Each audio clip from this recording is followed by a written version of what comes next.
Hey, Gabriel here, coming at you with a Brotato character tier list. Now, this is my, initial thoughts after completing Danger Level 5 with all of the characters. So I'm definitely not an expert in the game. Take everything I say with a grain of salt. This is more just for fun and to get some discussion going. And I'll probably will release this out of order from when these videos are coming out, just because I don't know. I'd rather get this tier list out there sooner than later because I'm pretty excited to do it. And the way I'm going to rank the characters is I'm going to rank them based on how they did once I feel I kind of figured out how to play them. So if there was a learning curve, I'm not going to hold it against the character. So that might clear up some confusion if you see some of the upcoming videos where it might take me, an hour to actually grasp the character, and I actually end up ranking them high. It's because they felt really good once I figured it out. And the way I'm going to break it out, given that, is that the top tier here is going to feel like they're absolutely broken or otherwise just don't pose much difficulty. So those are going to be ones that pretty much felt like I couldn't lose. And then below that, they're going to feel quite strong, but there's still some challenge. This might be a character that does a lot of damage, but maybe still like kind of susceptible to dying if you make a mistake here and there. And I should also mention, obviously these characters are going to be ranked toward what I know myself as a player can do, and I myself as a player make a lot of mistakes. So usually when I rank a character high, it's going to be because they give me a lot of leeway to make mistakes, especially during the combat with like not dodging stuff and whatnot. And then below the B tier we're going to have as reasonable. Those ones aren't going to feel necessarily that strong outside of when they really get going, but they're always going to feel like it's pretty winnable still. And then the C tier, now we start to get into like the hard to rank tier, I would say, where maybe I'm not that sure about the character even. I could even say very swingy, and we'll say unsure. It's like, it felt like there certainly was some power level there, but it also may have posed some significant struggles to me. So probably when I won, it felt very good, but it also felt like maybe I didn't understand exactly why I won. Or I knew exactly why I won and I identified it as being a lucky win. Whereas like I think on consistency, maybe the character might just not be there. And then D is going to feel, that's where we're going to really start to feel, between the B to C tier, I would say imagine one of these characters, we'll call them potatoes because that's what they are. Imagine a potato exists that was basically a true potato. It has no text on its character, no disadvantages, no advantages. It's just a clean slate. I think that B and C, somewhere between B and C, exists that character, if we were to imagine that character. But when we start to get to D, I think that typically these characters have more weaknesses than strengths, or the weaknesses outweigh the strengths. So they feel like it's a bit of a struggle to win. You never feel that powerful, and there is going to be a significant challenge posed. And then the F tier is reserved for the truly miserable characters. These are the characters that I had to spend several hours trying to beat. And who knows, maybe between 5 to 15 runs to beat, maybe even for the Z tier even more. I'm only going to have one character in the Z tier. So you can kind of make your guesses as to what I'm going to say is the worst character in the game. But F and Z could somewhat be shared, though I do think that Z is distinctly the worst in my eyes. But yeah, F is like the true struggle, the characters that I did not enjoy playing, and that I probably honestly took, you could combine S through D. I wouldn't be surprised if F through Z took about as much time for me to beat. Most of the S and A tier, and maybe even some of the B tier, Honestly, even some of the D tiers, some of those I beat like the first or second try. But I still put some of them in the D just because I kind of knew that they felt a bit weak. But yeah, I think we've talked enough about what the tiers are. Let's get into it here. So we can pick and choose around. We don't have to do it in order, but I guess I'll just start with the Apprentice here. So the Apprentice, we can pull them up here. This is a character that is, I think, pretty strong. It's pretty straightforward what it does. Every time you level up, you get some flat damage scaling across the board, whether it's melee, ranged, elemental, or engineering. So all of your basic flat damage and engineering. Engineering we might not even count as part of that, but you're basically free to do whatever with this character. There's not too many characters that like this that are so truly open to building literally anything in the game. There's nothing that doesn't work for Apprentice. Everything works for him. And then the downside of 2 max HP when you level up, I mean, it is something, but there's no way that this downside outweighs those upsides. This is absolutely a super positive character. Now, I will say you can end up with a squishy character. So in my personal playstyle, I went with slingshots just to counteract that HP loss and give myself a little bit of leeway to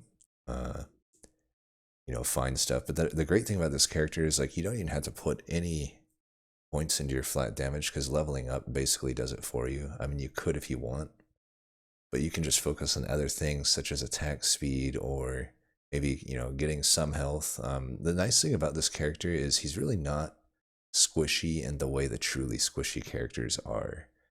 Yeah, you lose HP, but it's not like you're gimped on your actual HP upgrades, so you can upgrade your HP and get it above 100 still and be just fine if you really want to. You're free to do quite literally anything on this character, and it's going to feel pretty powerful doing so. Now, the only thing I struggle with this character is, do I rank it S or A? Because I don't feel it was feeling as broken as some of the other characters that I put in S. Well, that I will end up putting in S, I should say. But it certainly felt pretty good. The only real thing this character might run into some struggles in my opinion, are elites if you end up with a build that can't melt them pretty quick. Just because he does have a little bit of squishiness a lot of the time, especially if you didn't build primitive. But I think that it's somewhere between S and A. I'm going to put it at the bottom of S for now.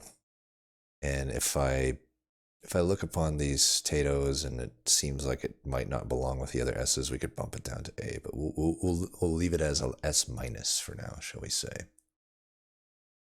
Now we go to the other end of the spectrum here, and we get good old arms dealer. By good old arms dealer, I mean nothing of the sort. Nothing is good about this character, in my opinion. He was horrible. I will say, he was in the running for a worst character in the game for me, but I think at least he has some tangible upsides, whereas I don't think the character that I'm going to rank as worst character in the games actually has any upsides at all. Technically I start with 30 harvesting. I'm not going to count the weapon price as a positive though, but I will count damage mods and the dangerous bunny as a positive. But obviously your weapons being destroyed is pretty sad. It's a gigantic downside, but the one thing I will say about Arms Dealer is I was able to beat it when I stopped trying to get fancy and I just said, I'm just going to build melee because actually most of the weapons that show up are melee. So I just built for melee, and that was the one first component of what I needed to do. And then the second component was that I needed to prepare sometimes even 2 waves in advance for each elite. So the elites are really where this characters super struggled for me, and the final boss. So I was locking stuff in the shop the time I won it. Definitely the wave before, and sometimes 2 waves before to prepare for it, because you're not gonna have that much problem with the normal waves. They're still not gonna be easy. If you get caught with some bad weapons, I mean, game over. But yeah, I don't like the character. It's very swingy with what it gives you in the shop, and I kept losing over and over again because I would get to an elite and could just get crap weaponing offerings. So I really overcompensated for it and just stopped.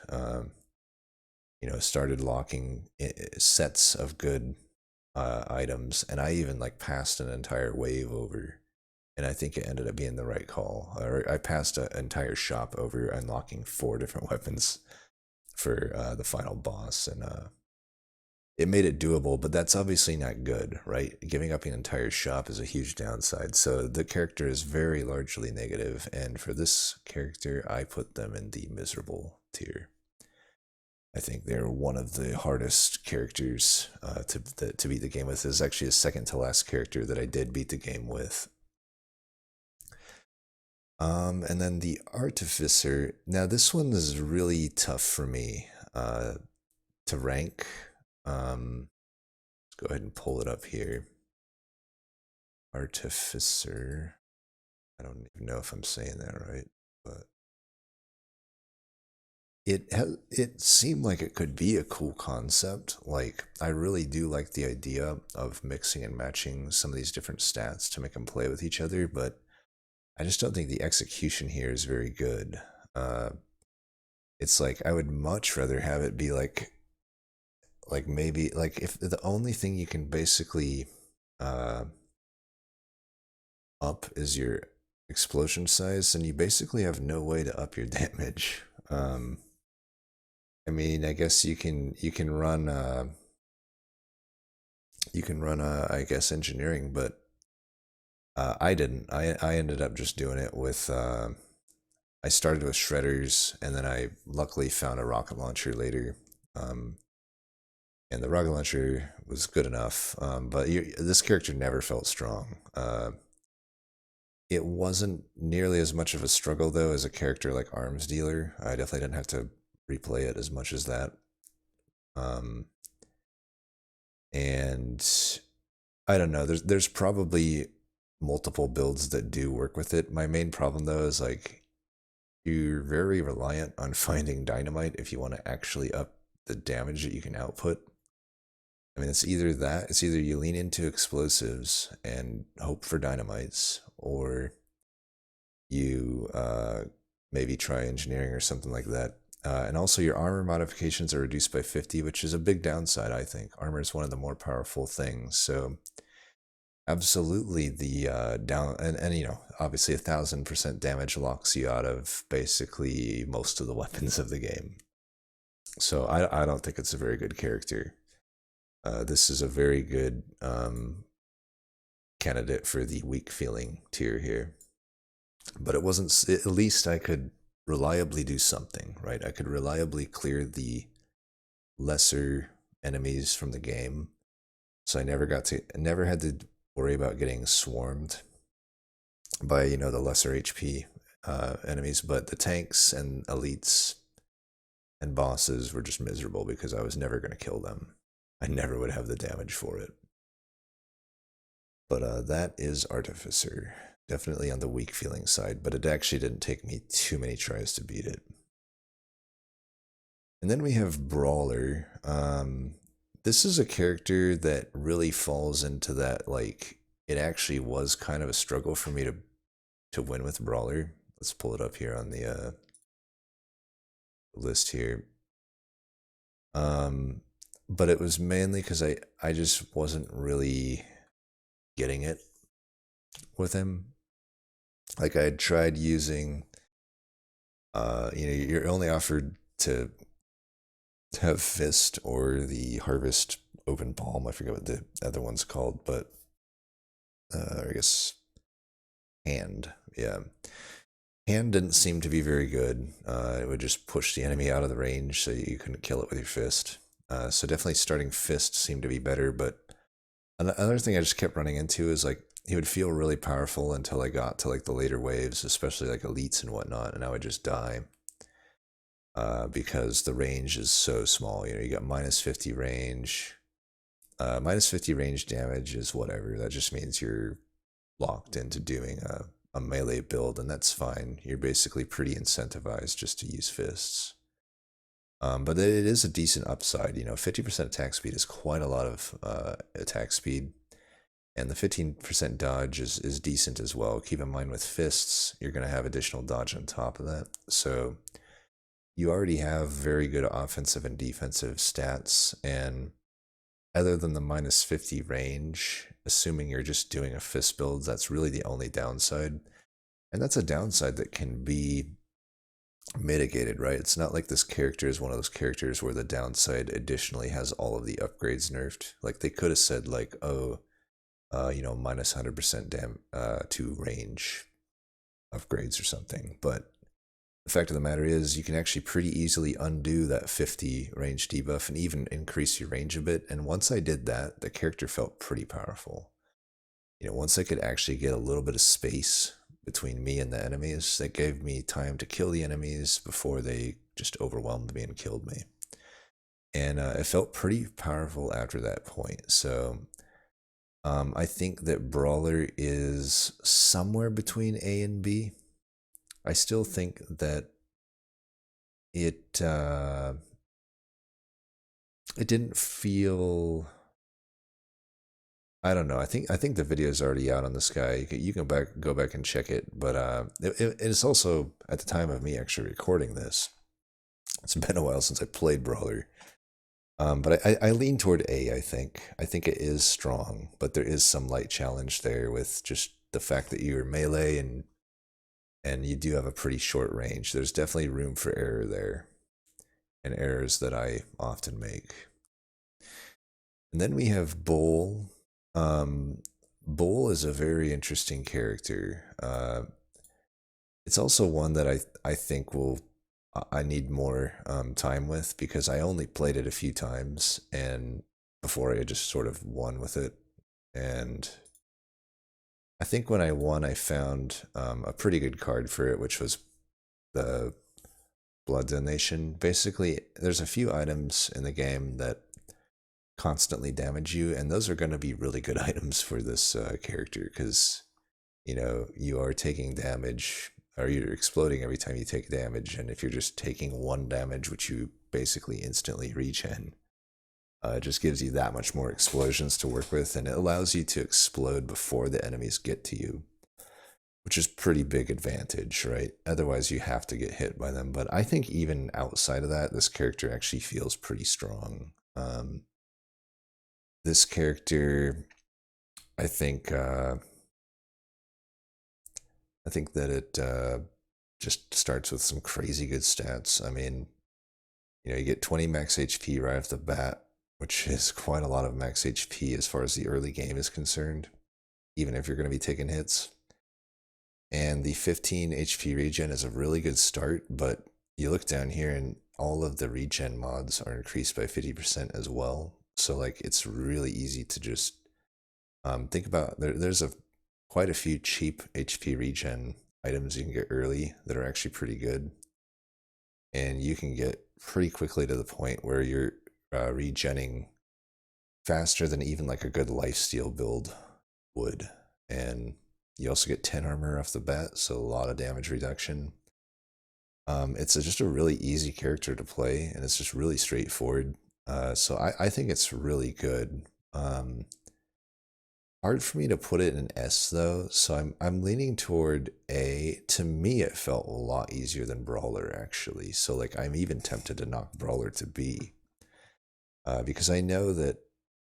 And honestly, I don't know. I didn't even know if Apprentice necessarily was easier than Bull for me. So I'm even kind of. For now, we're going to do this. I think I want to look at my S because I know a few that for sure are in my S, and we can rearrange as possible, or rearrange as needed beyond there. But we'll keep them all here. I guess the one thing to keep in mind is there may not be that much importance between S to A. They're very good, but I think there's some that are just so broken that they probably deserve that S tier over the A tier.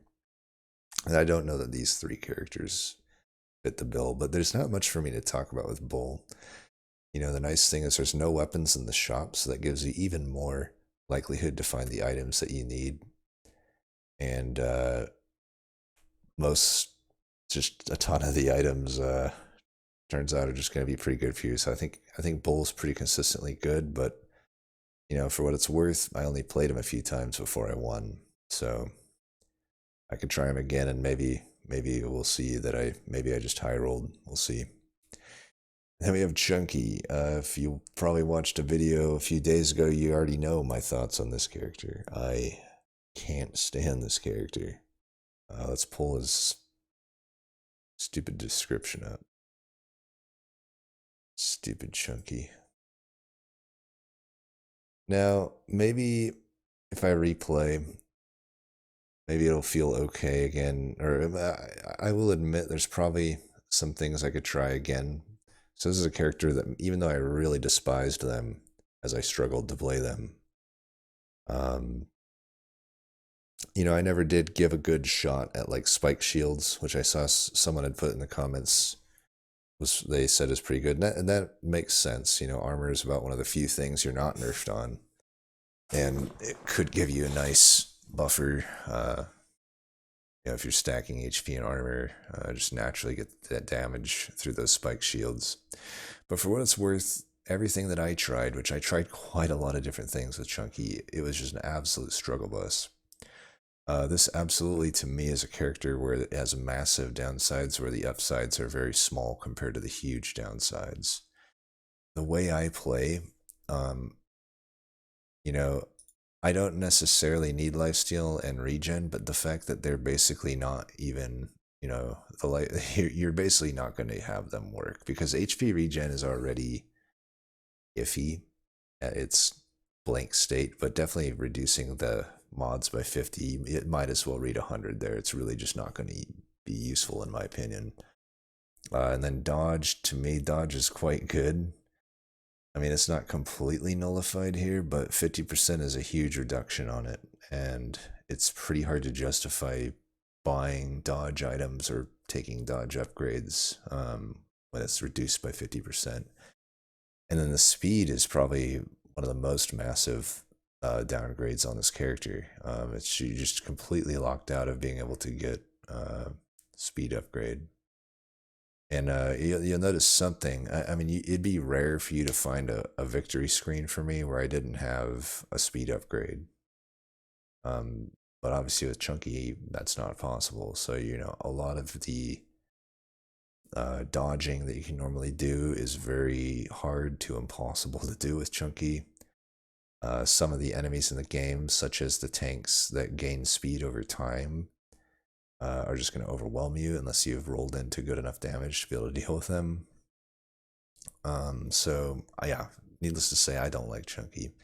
And the max HP isn't even, it's only a 25% upgrade. That's not that good.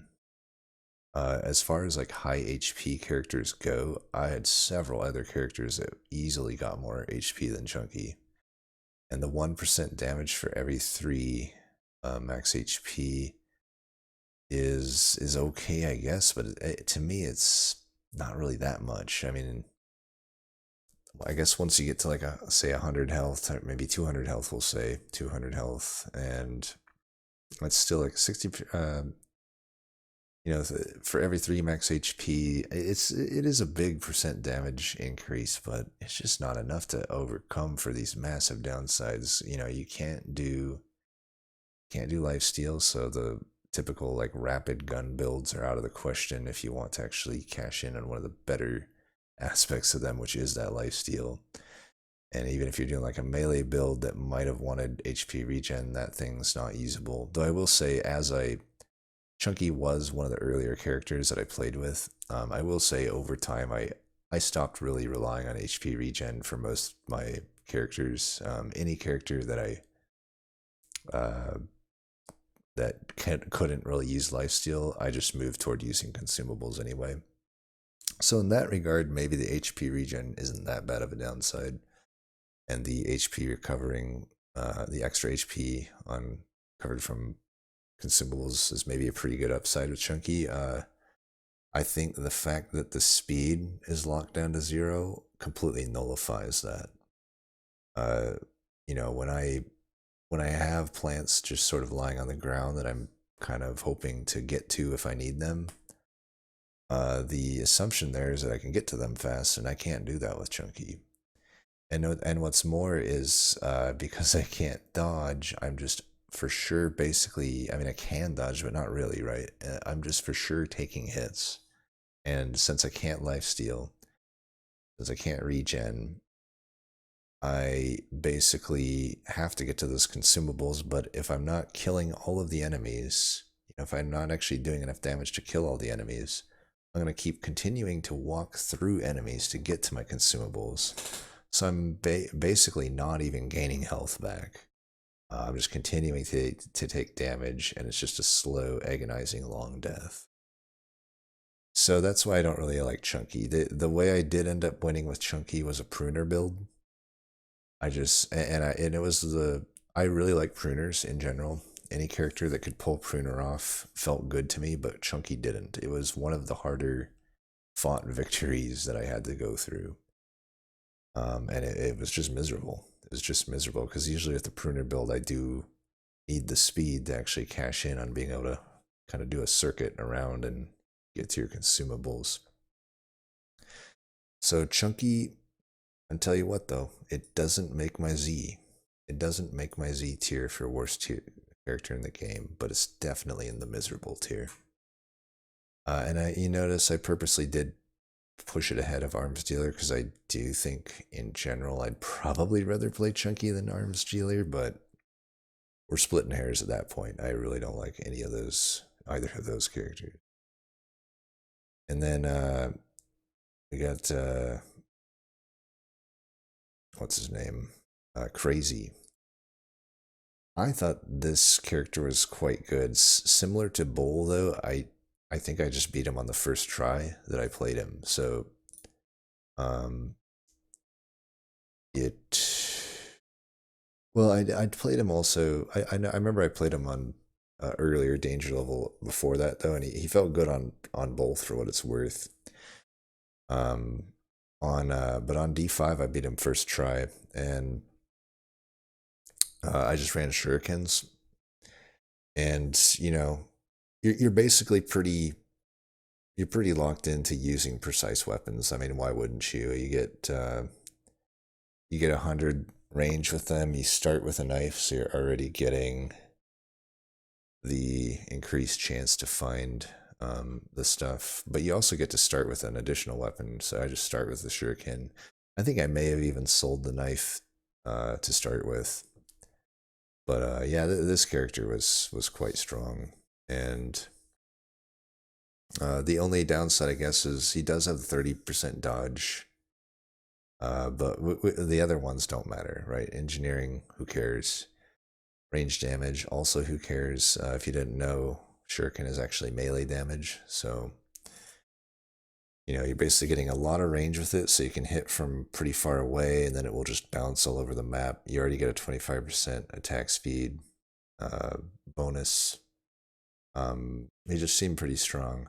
And the weird thing is, though, like, as I look at those, it doesn't seem like he should be as good as he was for me. But this was, for the record, easily one of my easier D5 wins was with Crazy. But I don't know. I'll admit, it doesn't seem like he should be that good.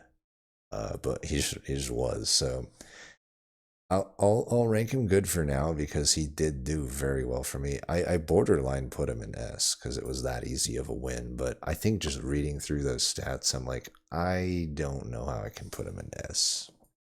It's not actually like that much going on there. He's actually pretty close to honestly like a blank slate character as I look at it, but not really. It's still like you're still incentivized to use precise weapons. But with shurikens, he was pretty easy. And then this guy, the tree guy, what was that guy's name? Cryptid. It's another one that I only played once. I played once and it was a win. It was a very easy win. This character plays somewhat similar to Pacifist or Explorer, though with this character, I think you're a little more in the mix. You're still killing enemies, but you're kind of there's a lot of map awareness going on. You basically are incentivized not to kill your trees. Now there are definitely some downsides. Minus the lifesteal means you can't build lifesteal, but that's fine given that I was just using pruners anyway. It's also nice that you can start with a pruner. Not all characters can. So he gets a whole big array of what he can start with, by the way. But to me, pruner just immediately made the most sense. Um, you don't have lifesteal, so why not have the next best thing as far as sustain goes? And also the minus 100 range doesn't really matter with pruners. They still actually have enough range there at minus 100 range to be just fine. There's also minus 50 materials drop from enemies, but you do get the 12 material bonus for each tree living at the end of the wave. Now, granted, we're talking about actual trees, not the gardens that the pruners spawn or anything like that. But I guess what I mean to say is, or sorry, so yeah, you get the 12 material bonus for each tree, but that's good. But that combined with the minus 50 materials drop from enemies, I'd rather have something more, and that's what's nice about the pruner, is that it gives you that harvest bonus to start with. So you just are able to have a little bit of extra help with the materials, which I had thought might have been an issue, but certainly when I did my run, it was not an issue at all. I was very rich. It was one of the easiest runs I've had. And also you're very incentivized to build dodge, which I definitely did. And your dodge is also capped higher, not that much higher. I think 60 is the normal cap, but it gets raised to 70.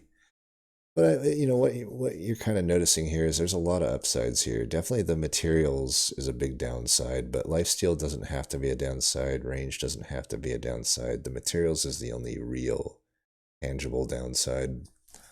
But it is offset a bit by your trees, giving 12 materials per tree. And I got quite a lot of trees on the map each round, so I was getting quite a lot of money. But did I high roll getting a lot of tree artifacts? Maybe.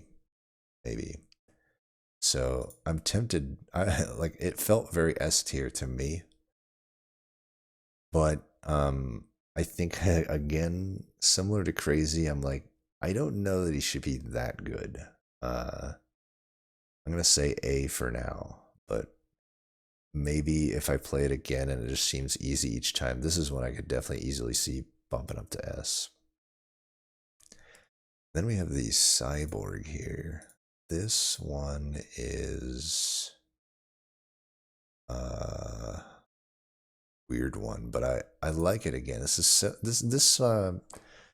one I feel accomplishes a little bit more what the Artificer could have been, which is to like mix and match a few things that you wouldn't normally mix and match. So I actually quite enjoy the design of Cyborg.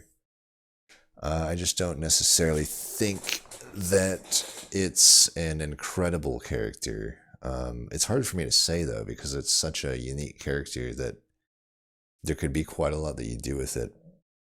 I believe the way I won with it was I just kept the starting minigun as my only gun because I knew, generally speaking, the first parts of the waves are the easier parts of the waves in my experience, and the waves only get harder as time goes on. So I thought I'd skew more toward trying to have good engineering setup for the second part. And I tried a few times doing that with your standard kind of wrench type builds, and that didn't really work for me that well. But what did work for me pretty well was using planks, because planks actually scale 50% of damage off of engineering. They're one of the few melee weapons that do. Wrenches do the same, but the nice thing about the planks is they get that big explosion, and I kind of need that to be able to deal with wave clear. So basically, the idea was I just stacked a ton of flat range damage, and then the single minigun was good enough in the first half of those waves to do a lot of work, and then the planks were still okay in the first half to supplement some damage there if guys got too close. But then the planks really took over after the halfway point, where your range damage then totally converts to engineering, and the planks did plenty of damage with that. And just to clarify what I mean is, like, I had 5 planks and 1 minigun. That was my setup. So it was mainly planks, and once that second half of the wave kicked in, that's where I really started going to town. And once I did that, I will say it was a pretty easy run. But a very hard one for me to rank. I tend toward either swingy or reasonable, because I don't feel I high rolled that much to win.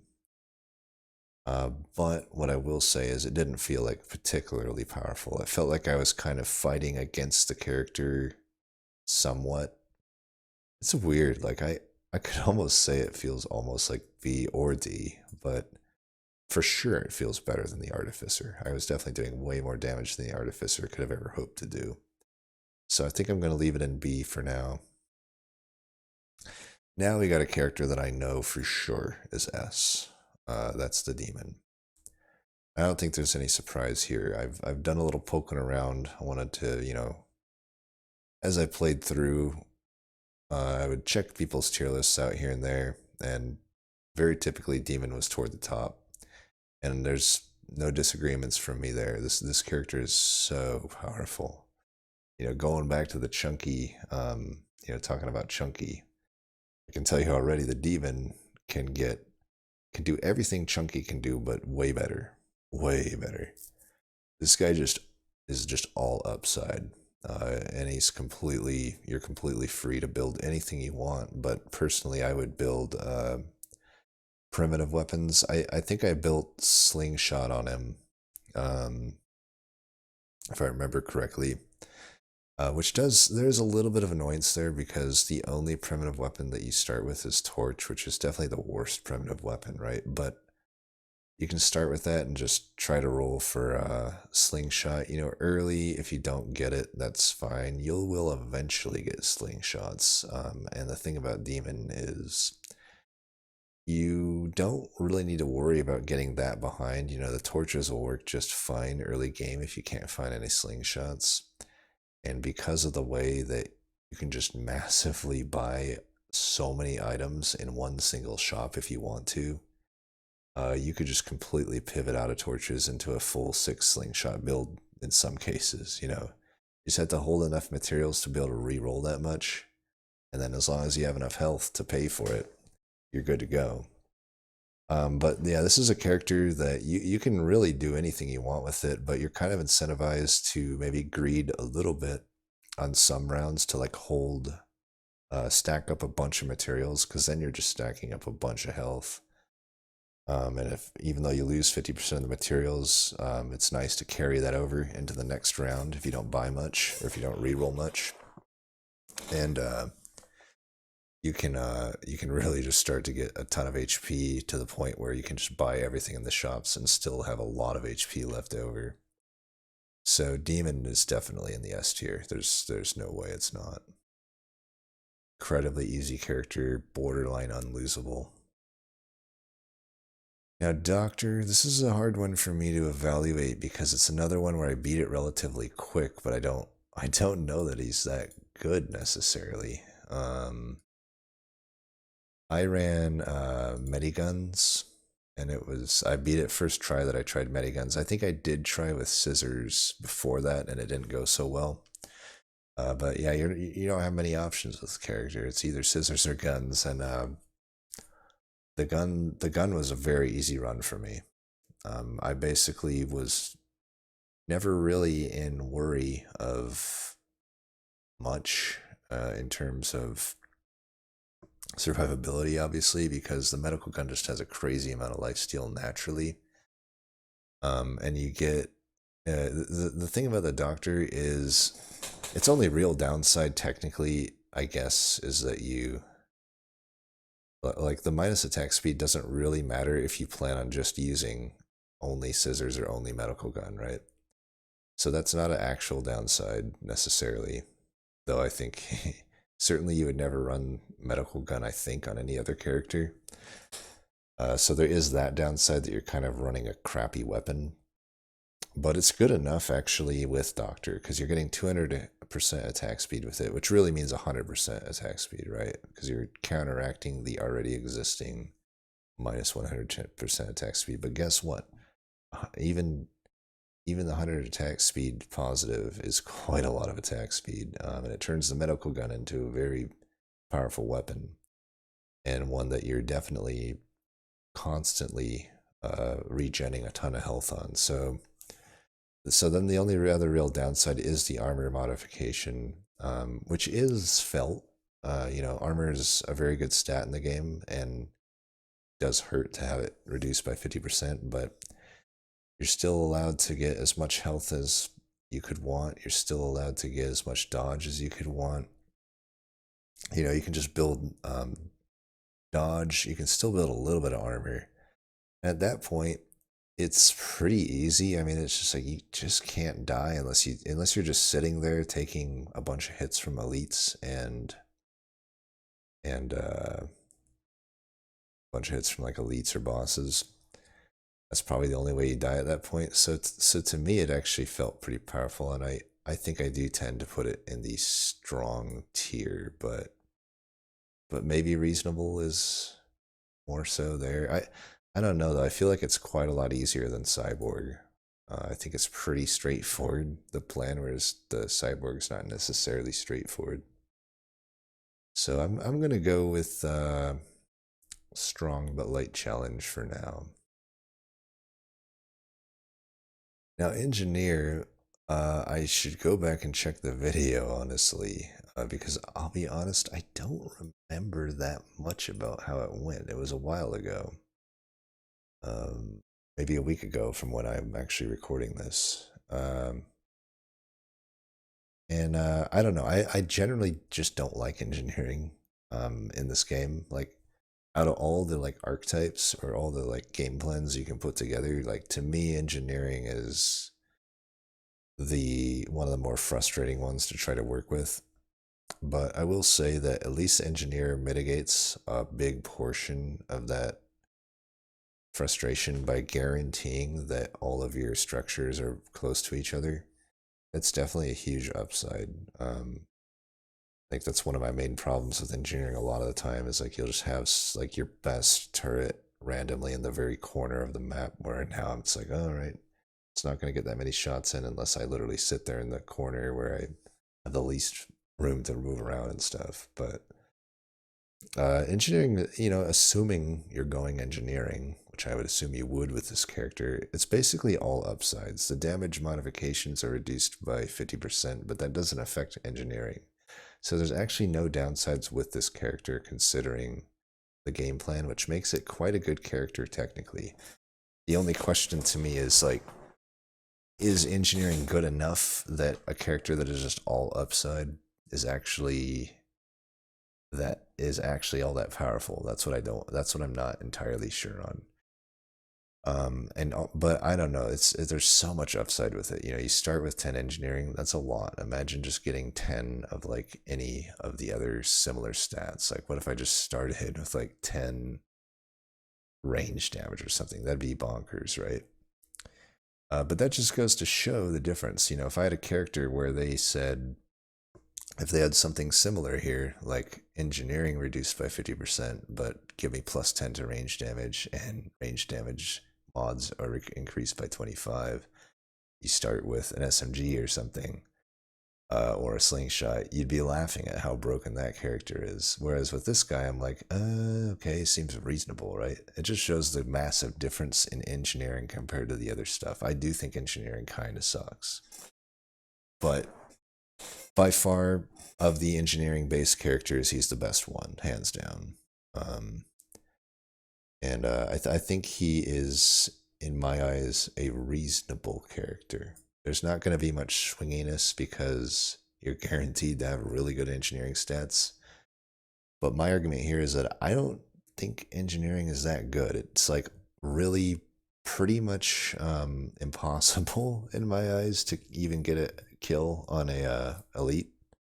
Like the amount of damage you have to output with engineering is just ridiculous to get an elite kill. So elites are definitely a struggle. You're a little bit, even though all of your turrets are clustered with engineer, like you're still kind of at the whim of where they are going to attack. So I don't know. To me, I think a lot of people do rank engineer pretty high, and I guess I get it. But for me, I didn't find the actual strategy of engineering to be that strong. So even the character that's best at it still didn't feel that good to me. Then we have is that the Entrepeneur, right? This is a character I probably think if I go back, it's actually funny because it's another one that I think I ended up determining as just an engineer character. I think it's one that maybe if I played around with more, I might come to actually to like more. But you see actually kind of a similar deal. It has that same downside of damage modifications are reduced by 50%, which just kind of screams engineering, I suppose. I think I did try, though, to, as you can see here, you can start with a lot of different types of weapons, not just engineering. So, like, I did try to make non-engineering stuff worked, and it didn't really seem to,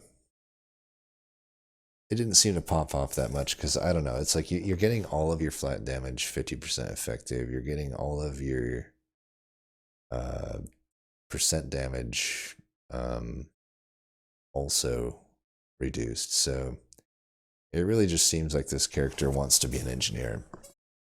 Now the upsides are pretty big. 25% item price reduction is quite good, and I don't even think the minus 100% material at the start of the waves is that much of a downside, especially compared to that upside. You know, you can just spend everything. It's rare that I need to hold that much, unless I'm playing a greed character, right, that actually needs to save stuff between rounds. I'm generally, in my normal runs, just not saving that much materials between waves.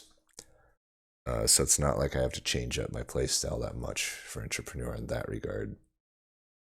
You gain 25% more materials from recycling items, and I think that ends up being pretty good, especially because, let's say you're running engineering, there's quite a lot of items that just aren't going to fit your build.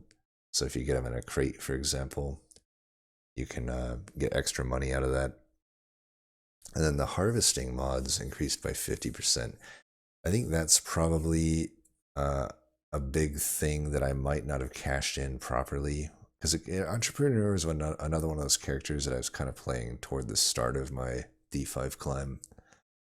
And I didn't really understand how powerful harvesting was back then. I think now that would be the main thing that might drive this character into like one of my upper tiers.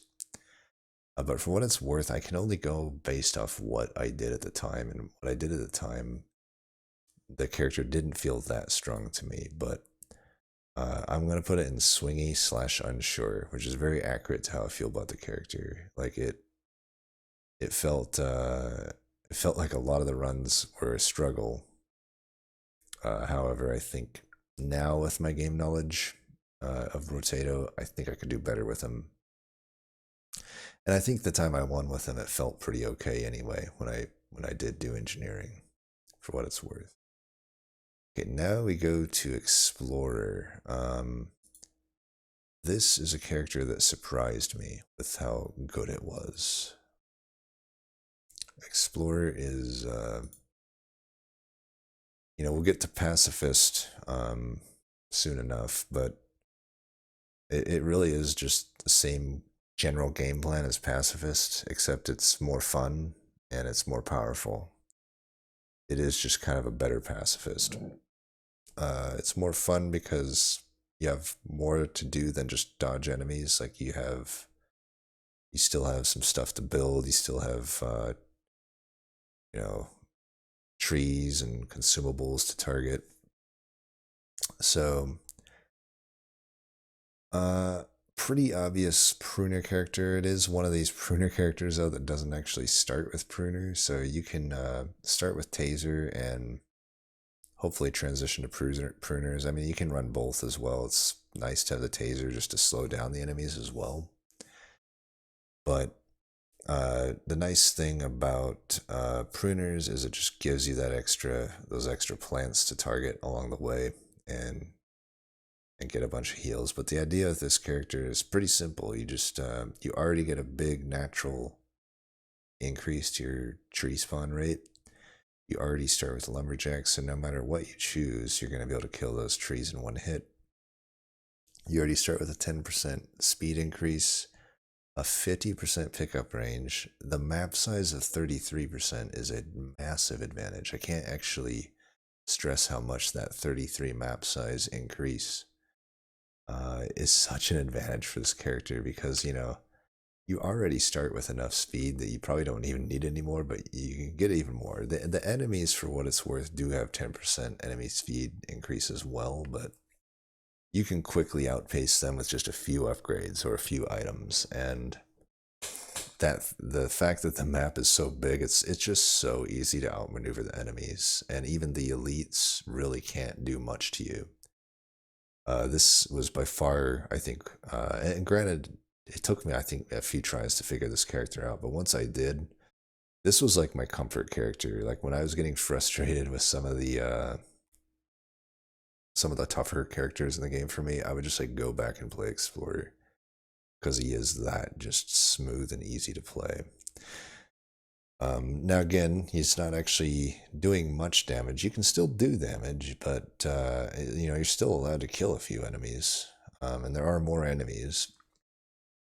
But you really don't have to engage them that much. And they're not that incentivized to anyway, with the materials being less from them. But you can get a lot of materials just simply from the trees and the fact that you're harvesting a lot. But you don't even need it. Like this character is so good that you basically almost don't even need to get the materials, even though you can, because all you really need to do is outrun everything on a giant map. Just super easy to do. So in my opinion, this is a contender for best character in the game. If we're just talking about winning the game with not having to try very hard. And I would even put it above Demon, because at least with the Demon, I still have to think a little bit about how I want to build the character. I don't even have to do that with Explorer. With Explorer, it's like, I'm just going to run around the map and nothing will touch me. GG. And speaking of powerful characters and powerful pruner-based characters, we got the Farmer. Another just definitely broken. I'm just going to tell you right now, this character is broken. And I suppose you don't even need to go pruners. Where is he? Farmer, right here.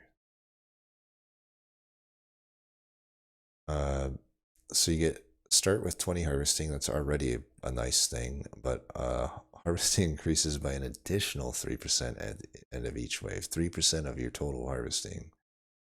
And plus 1 harvesting when eating a consumable while at full health. So I mean, you could do other stuff. I just don't. I mean, I just don't see why you wouldn't do pruner though.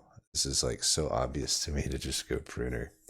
You already get the harvesting bonus from it being a support item, and then you get the extra consumables from it. It's just a match made in heaven. And yeah, minus 50% materials dropped. That's not just by enemies. That's trees for what it's worth and stuff, but it just doesn't matter. You're gonna have so. I think I had like 1,800 harvesting by the end of my initial win with Farmer, and yeah, Farmer is just one of the stupid easiest characters in this game to play. You get that harvesting going so fast, and you're getting so many materials. And Pruner isn't always, characters that do use Pruner, it's kind of 50-50 on whether you're actually going to build them to kill enemies or not. But with a farmer, you absolutely can. You have no nerfs to your actual damage or anything. And you're going to have so many materials that you can absolutely turn those pruners into killing machines. And I think I was just massacring elites faster than almost any other character in the game because I just had so much economy to work with. And my levels were high too, because keep in mind harvesting counts towards your levels too. Unlike some of the other material gain mechanics in the game. I wish they all kind of had some consistency there, but yeah, for what it's worth, Farmer definitely a contender for best character in the game. I also think I put it above Demon. I think I still say Explorer is better though, because I don't know. With a farmer, there's a little bit of min-maxing I have to do to make sure I'm getting my consumables while at full health to really get that harvest, but it's not that hard to do. It's really not that hard to do, but I'll still just put Explorer above. Now, Fisherman, this is one, I think you'll probably see a recent video on it. This is one I struggled quite a lot with, and it's probably the one I differ from most people on, because it seems like most people really like the Fisher for some reason, and I don't get it. I think this character is quite miserable to play. You have to take a ton of risks, and maybe I won't hold the learning curve against him, but with this character, the learning curve I think is steep, because I don't know. Probably would have been easier if I just looked up something online, but I developed a way that probably I'm not the only one to do this, because it's pretty, I guess it's a pretty dumb strategy, but basically I went toward like the corner of the map and took as many baits as I could each round, essentially, as I reasonably could, which you'd be surprised how many baits you can take after you really start just spamming them. And you basically just kind of walk up the side, and usually you can do it without getting hit, or maybe only getting hit once or twice. But still, it's like, I don't know, it's really hard.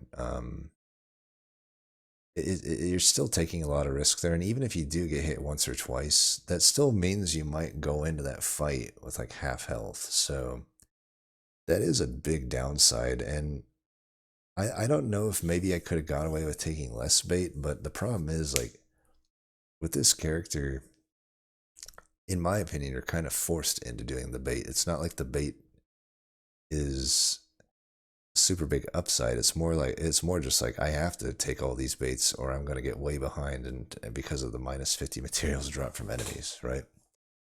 And it's only 2 harvesting for bait, so like economy wise, it's not like it breaks the bank necessarily, even when I'm taking a lot of baits. It's certainly good, but I don't know, those lampreys, it's not just the lampreys at the start that are a problem. It is like this portion here. The baits make some special enemies spawn throughout all future waves. So, I would basically, I would get a bunch of baits and I would have a ton of damage. I was deleting enemies like they're butter. But I would still lose, because it's like you make one little false step, and you get hit by whatever enemy, but then there's also these lampreys that are just constantly spawning in.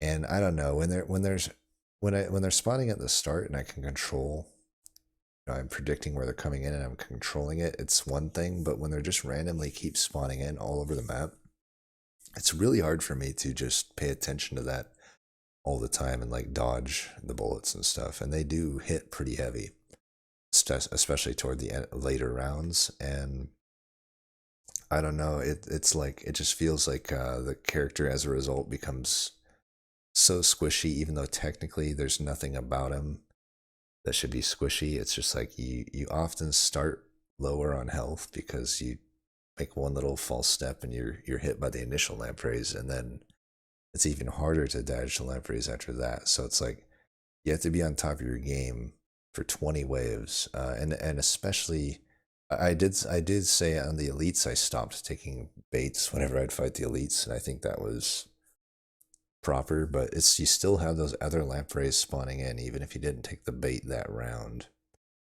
and it's I don't know, it's just like an added it's an added thing on the elites that you don't have to deal with any of the other characters, right? But I will say you're doing so much damage that some of those elites do just die really fast. But some of the ones that are a little more tanky slash have attack patterns that are more punishing, like, are still like pretty tough. So I think this one kind of goes into my playstyle a bit. Just knowing that I make so many mistakes, it ended up being an absolute miserable struggle for me. Um, so it's going in my miserable tier. I spent this was my, I think, third or fourth to last character that I beat D5 with, and I spent quite a lot of time trying to figure this character out. You know, the point that I recorded that video, I had failed several times before then, even to get to that point. So I think it's just ridiculous. It seems to me just like ridiculous the lengths you have to go through to make this character good. So to me, it's not a good character. Then we got the Generalist. This one definitely goes into my, I think, swingy or unsure category, but I could also see reasonable. It's one I'm just gonna have to play with more. I think it's an okay character. Where is the stats there? So, yes, it's basically you are forced into using both melee and ranged, but it's not too bad because, you know, you get the equivalent upgrade to each flat damage upgrade, so you can just build whatever damage and it'll apply to both your weapons or both your type of weapons. And there's a bit of an added benefit there, right? The added benefit there is that there is more options, especially when you're like upgrading your character to get those flat damage upgrades. You know, often say I'm playing a gun character, I'm in those early levels really wanting to find a +1 range upgrade, or if I'm a melee character, I want a +2 melee upgrade on my level up, right? And I reroll a few times, and it might waste a lot of resources if I don't find it. But if I have an entire extra option there when I'm leveling up, that makes just for more consistency. And then also with items, it's a double-edged sword, right? Because there's a lot of items that dump either melee or ranged that now kind of might not be that good for you anymore. But there's also a lot of other ones where you know, it'll just end up working for you if it's not. The worst ones are going to be the ones that dump one and add the other, right? However, there are every now and then you might find like there's, I believe it's called the hedgehog item, the one that gives both melee and range. That's going to like basically allow you to double dip, so that item becomes a lot better. To me, overall, most the level up and items in the game become better with the Generalist. So that's kind of an advantage that is not really laid out here, but that is an advantage of the character. And then I guess the only disadvantage is you can't run 6 of the same weapon, which is honestly usually the ideal thing to do. It just makes finding the weapon easier and upgrading it easier. But, you know, that's not a massive downside, and I don't know. The character, I don't even feel I should put it in swingy, because as you look at it, it really doesn't have much downside, right? And it has upside. It's not massive upside. This seems to like actually fit right into the reasonable tier. Like I feel like this tier is like built for generalist. Not a broken character by any means, but just very solid and feels very straightforward. This is actually surprisingly, even though its playstyle is very unique. You know, you're almost never mixing ranged and melee weapons. Even though it is pretty unique, it's funny because it's actually probably the closest to a blank slate character that exists other than well-rounded. Where is well-rounded, by the way? I would have expected he'd be like... I guess these are in alphabetical order. Yeah, that makes sense. So then we have Ghost next. This one is hard for me to evaluate. I think I tend towards saying that it felt pretty weak to me, mainly because I personally just don't like ethereal weapons. You don't start with much options here. You do get flat 10 damage to them, which is quite a lot, right? That's essentially 10 ranged damage or 10 melee damage. And as such, I think you benefit more from the Ghost Scepter. In I guess more ways than one. And pretty much it's only Ghost Scepter that makes sense. I tried with Flint and Axe, and I would say he was almost in the miserable tier when I tried those weapons. But once I switched to Ghost Scepter, it was a little more tolerable. And you know, going back to compare, you know, let's say I'm leveling up in my initial levels. The game is a little more skewed toward favoring melee to have a bigger upgrade, right? Because you get a +2 melee offered versus just a +1 ranged offering. So I guess what I'm trying to say is 10 flat damage on ethereal weapons is more of a benefit to Scepter since it is a ranged weapon, comparatively speaking, right? Because it's equivalent to 10 level 1 upgrades on the Ghost Scepter, whereas it's only equivalent to 5 level 1 upgrades on the Axe or the Flint. So I think you do benefit most from going Scepter damage-wise there. But also there's the other thing that this dude has -100 armor, which is a lot. You're basically taking, I think, like 80 to 90% extra damage every hit, which is gigantic, right? But the Ghost Scepter stacks your health, which is going to be your best bet to actually survive those hits. Now you are ethereal, so you're going to get some natural dodge, and then you also get the 30% dodge that the character provides. And then furthermore, your cap is at 90, which is very high. So actually there's quite a lot of upside technically with this character, even though it does have a pretty massive downside. Um, I do think it felt okay when I finally switched to Ghost Scepter. And honestly, I'm going to put it in the weak feeling for now. And maybe, I'll keep it maybe below Artificer. Maybe, maybe not. Maybe I put it above Artificer. But this is definitely a character I think that if I were to retry it a few times, if Ghost Scepter felt pretty consistent, I could actually move Ghost up to there. But I would never probably put it above B. Maybe even Swingy feels reasonable. My main reason is like, even if you get a lot of health and you get to max dodge of 90, even if you do all that, you could still die pretty easily. It just matters if the game wants you to dodge or not. You know, it's still a 1 out of 10 chance that your dodge does not go through.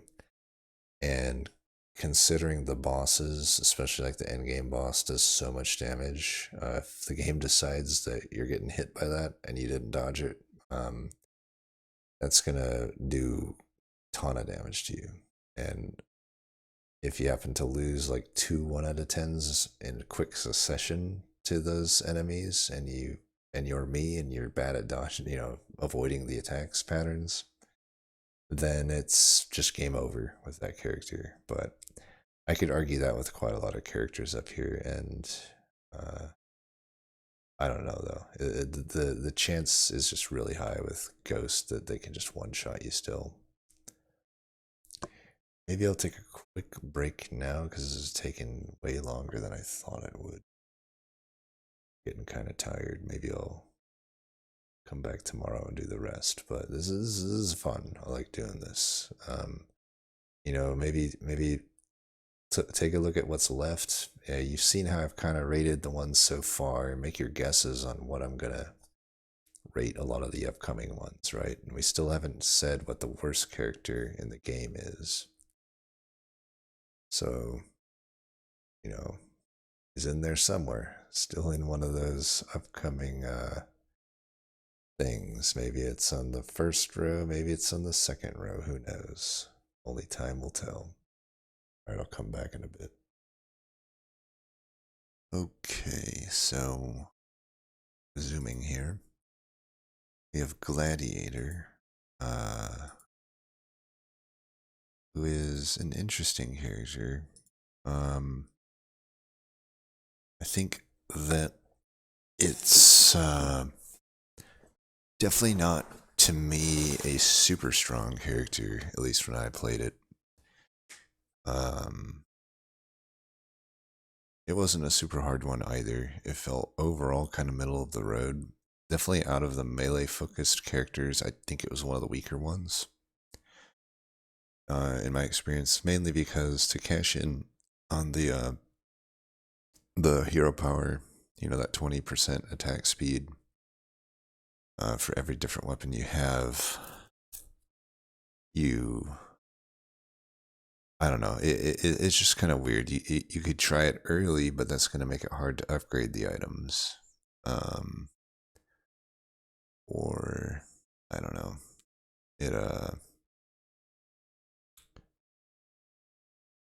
or you could try to do it late, which is fine, but then you're not getting much of that attack speed bonus early. Now keep in mind you start with minus 40 attack speed, so you have to have 3 different weapons to even have any benefit at all. And you have minus 30 luck. That's not that hard to overcome, but it is just an annoying downside. The 5 melee damage is okay.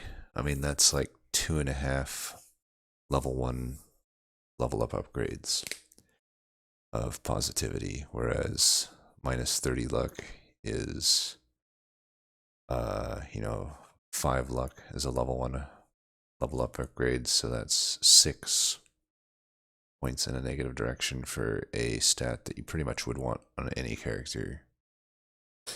So I do think it's a character that kind of overall the downsides outweigh the upsides, but just in a general sense, but I don't know that I would necessarily put it into the weak feeling tier. I think it feels more along the lines of the swingy. Not really unsure. Like, I'm pretty sure that I don't think it's that good of a character. But it is very swingy. Like, if you do happen to get, if you can overcome your luck struggles later on, you can still find some top tier equipment. I think maybe another just problem with it is that minus 30 luck is like very anti the character, I feel. Since you're trying to get a bunch of different weapons, like the only way to upgrade them is to find upgraded versions of them, basically. Unless you're just not going to cash in on the hero power. But if you're not cashing in on the hero power, then you're not, like, why are you playing Gladiator, kinda, you know what I mean? Then you're just playing a mildly attack speed boosted melee character that has bad luck. So I don't think it's a great character, but it definitely has some upside if you do happen to hit on some good weapons. But also, there's just going to be big variance on what you can put together there. And then we have Glutton. Glutton, it's funny. You'll probably see it in one of the upcoming videos, but At first, I misunderstood this character. Glutton right here. So the thing I misunderstood about this character was that well, let's just go ahead and talk about the character. It's 50 luck, which is really good. Yeah, that's a huge positive. And then I can gain +1 explosion damage when picking up a consumable at maximal health. Doesn't Artificer wish it had something like that, but and then also when you consume a consumable, it will always explode for 500% your melee damage. That's what I didn't I didn't realize that it scaled off melee. I didn't realize it was 500%. For some reason I glossed over that, and like my first impressions weren't good of Glutton as a result, but once that like clicked and I saw how much damage these explosions were doing when I did a build that had a lot of melee weakness, or sorry, melee damage, then I started to think, wow, Glutton is actually really good. Now, it does have a pretty big downside, right? Plus 25% item price definitely is rough, and minus 25% experience gain also is rough. So in a way, it's almost like you're just losing 25% materials. But compared to some of the other characters that have that similar downside, I would say that Glutton's isn't nearly as bad, and the upsides are quite strong in comparison. I think you could probably even knock those down to 50% each, and this would still be an okay character. But at only 25% each on the negative side there, I think this character is pretty top tier, particularly with pruners. Just build pruners, get a ton of those consumables spawning, and you can scale your melee damage. The pruners themselves will do decent damage, but those bombs are going to be killing stuff. The bombs are even killing elites by the end. So I would put Glutton somewhere in A, I think. Maybe we'll say around Cryptid. I think that's reasonable. I'm gonna pop that guy ahead there. I'm gonna pop you ahead too. I don't know. I don't know that Crazy deserves an A spot. He's pretty good, but I don't know. As I said, I'll readjust these as I see fit. But and honestly, I could see if I play. I do want to give like another pass to all of these, and I could see Glutton maybe going up to S. I think Glutton's pretty powerful. And then Golem is, I thought, incredibly strong. Granted, this is another one of those characters where I just beat it on the first try, but like, it didn't feel that high rolly, and it felt like, at least if I went slingshots, which is what I did, in my head it just seemed like a character that I can't lose. So you start with 20 max HP. That's already a giant advantage, right, for the early game. And all max HP modifications are increased by 33, so we're already better than Chunky. On top of that, armor, which you already know is an incredible stat, increased by 33% as well.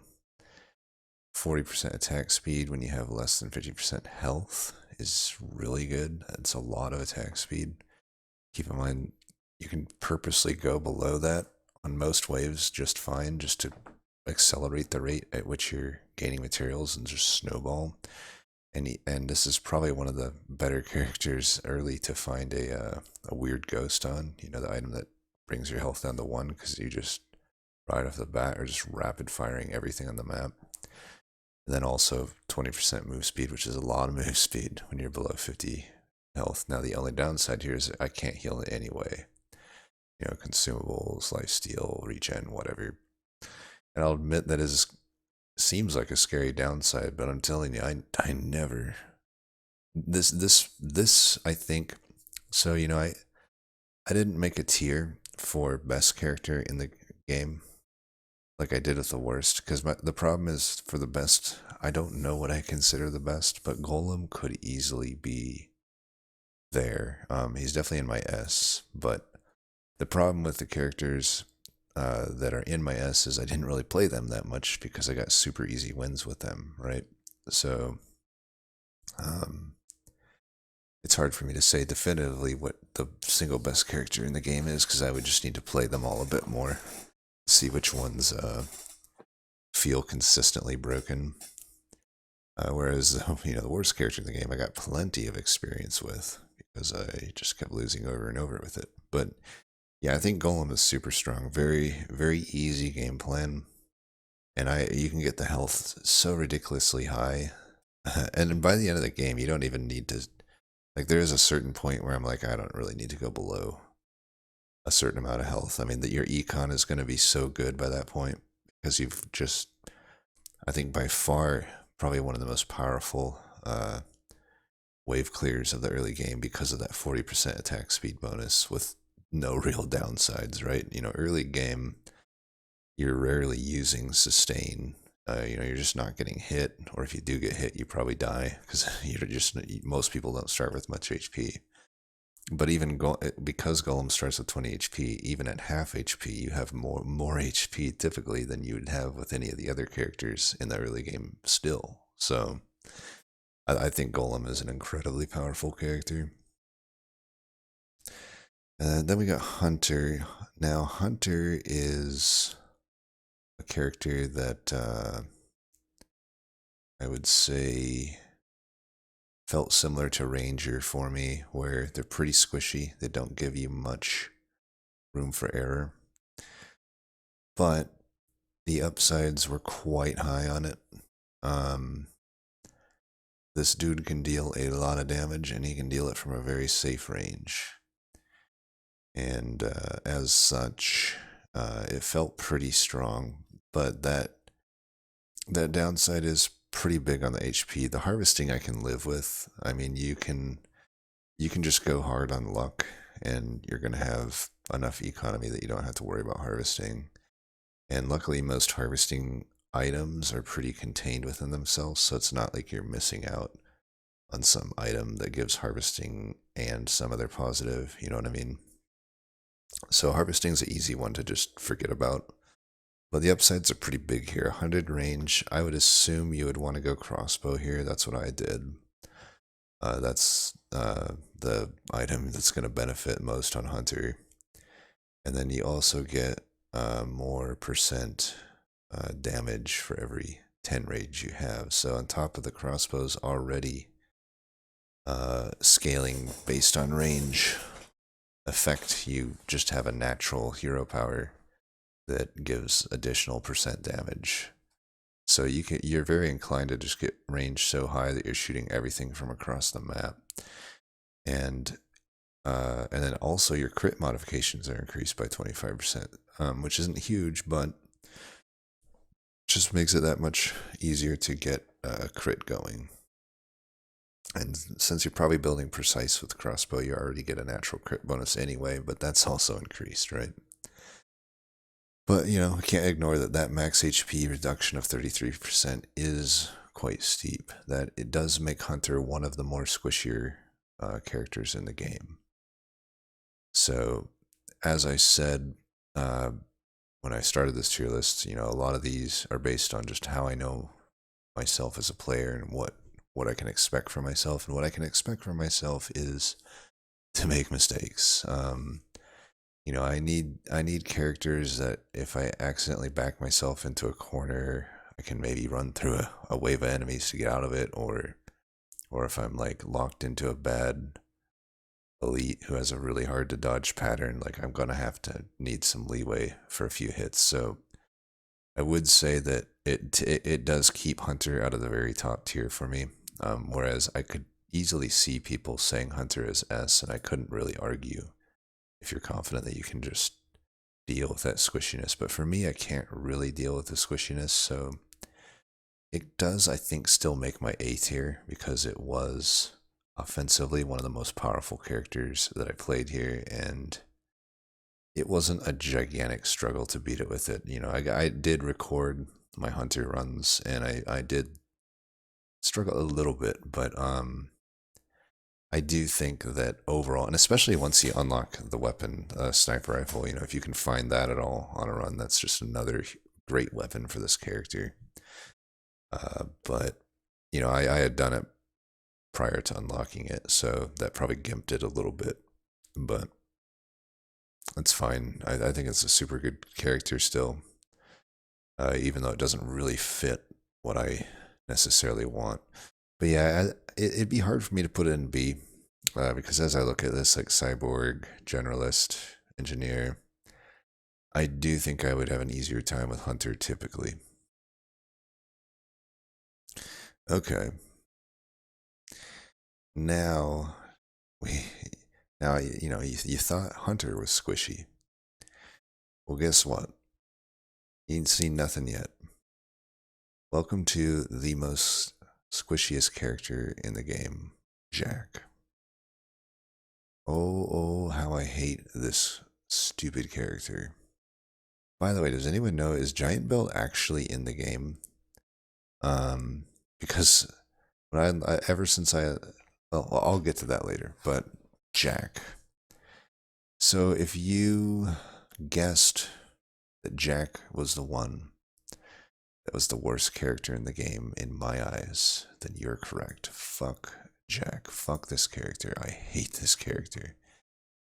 You may or may not see a recording of me playing it. I don't know yet because I'm so salty in it that I don't even know if it needs to really be out there, but we'll see. This character tilted me off the face of the earth with how bad it is. Yeah, I mean, this is the only character that I can say definitively, just objectively, is horrible. I mean, just do the math over here. Nothing in here is a positive. Nothing in here works out in your positive. Let's go through it. 75% damage against bosses and elites. I'm telling you right now that basically does nothing.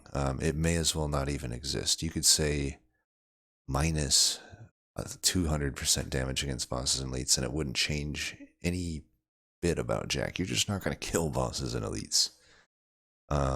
Because they have 250% extra enemy health, and that means a gigantic amount of health on elites. You would have to build such a crazily skewed into glass cannon character to even have a chance at killing these elites. Granted, I did technically kill like them every now and then in my runs, but that was when I literally ignored everything other than damage. And guess what? When you do that as Jack, because they have 50% extra enemy damage, you die in one hit. You die in one fucking hit.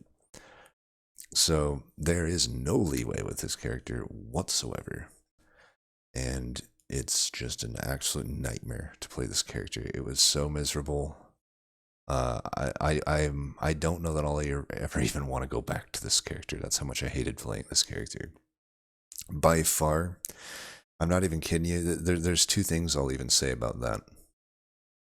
First off, everything that will end up in my miserable tier, it took me longer to beat Jack than all of them combined.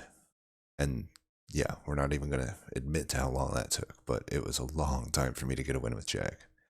Also, because I saw the giant belt is what Jack unlocks, I just thought, well, you know what? If I could get that item in a run, maybe I can do it. So I decided, oh, well, I'll just beat Jack on danger level 0 so I can unlock the belt, right? Well, guess what? I noticed something about danger level 0 Jack. Danger level 0 Jack is literally harder than almost all of these characters were on Danger 5. I would argue everything from D tier on up is easier on Danger level 5 than Jack is on Danger level 0. Like, even on Danger level 0, one little false step and you're fucking dead. You're fucking dead. This character is so fucking bad.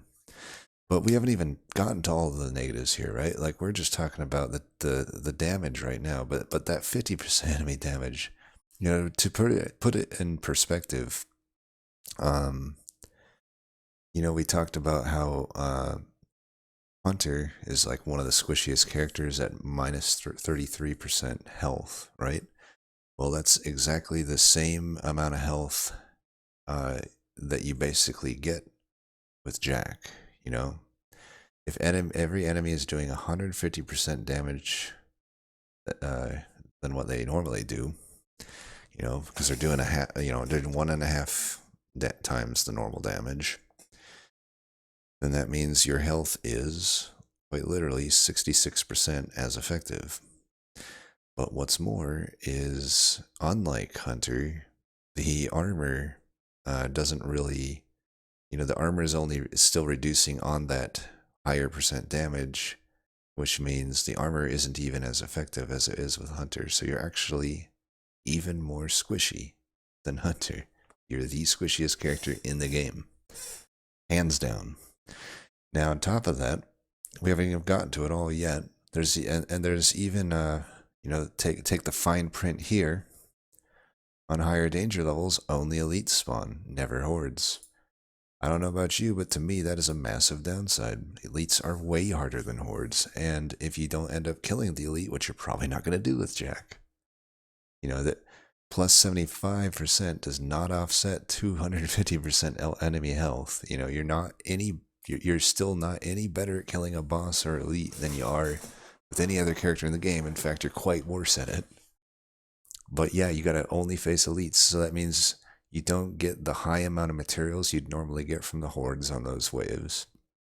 And you're just forced into always having some miserable fight. And, since now you have to fight only elites, you're probably going to run into at least one of the horrible elites, and that's going to be a horrible fight. The odds are quite not in your favor to do it. But yeah, and then we also get to the other thing here. Yes, you get plus 200% materials dropped from enemies. So that means it's actually, 3 times the normal amount. But there's minus 75% enemies. So again, you're still getting less materials than you'd get with just a vanilla character.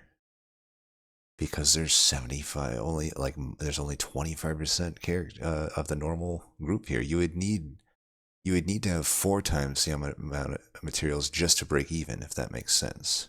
Because you've cut the number of enemies down to 1/4 of what they normally are.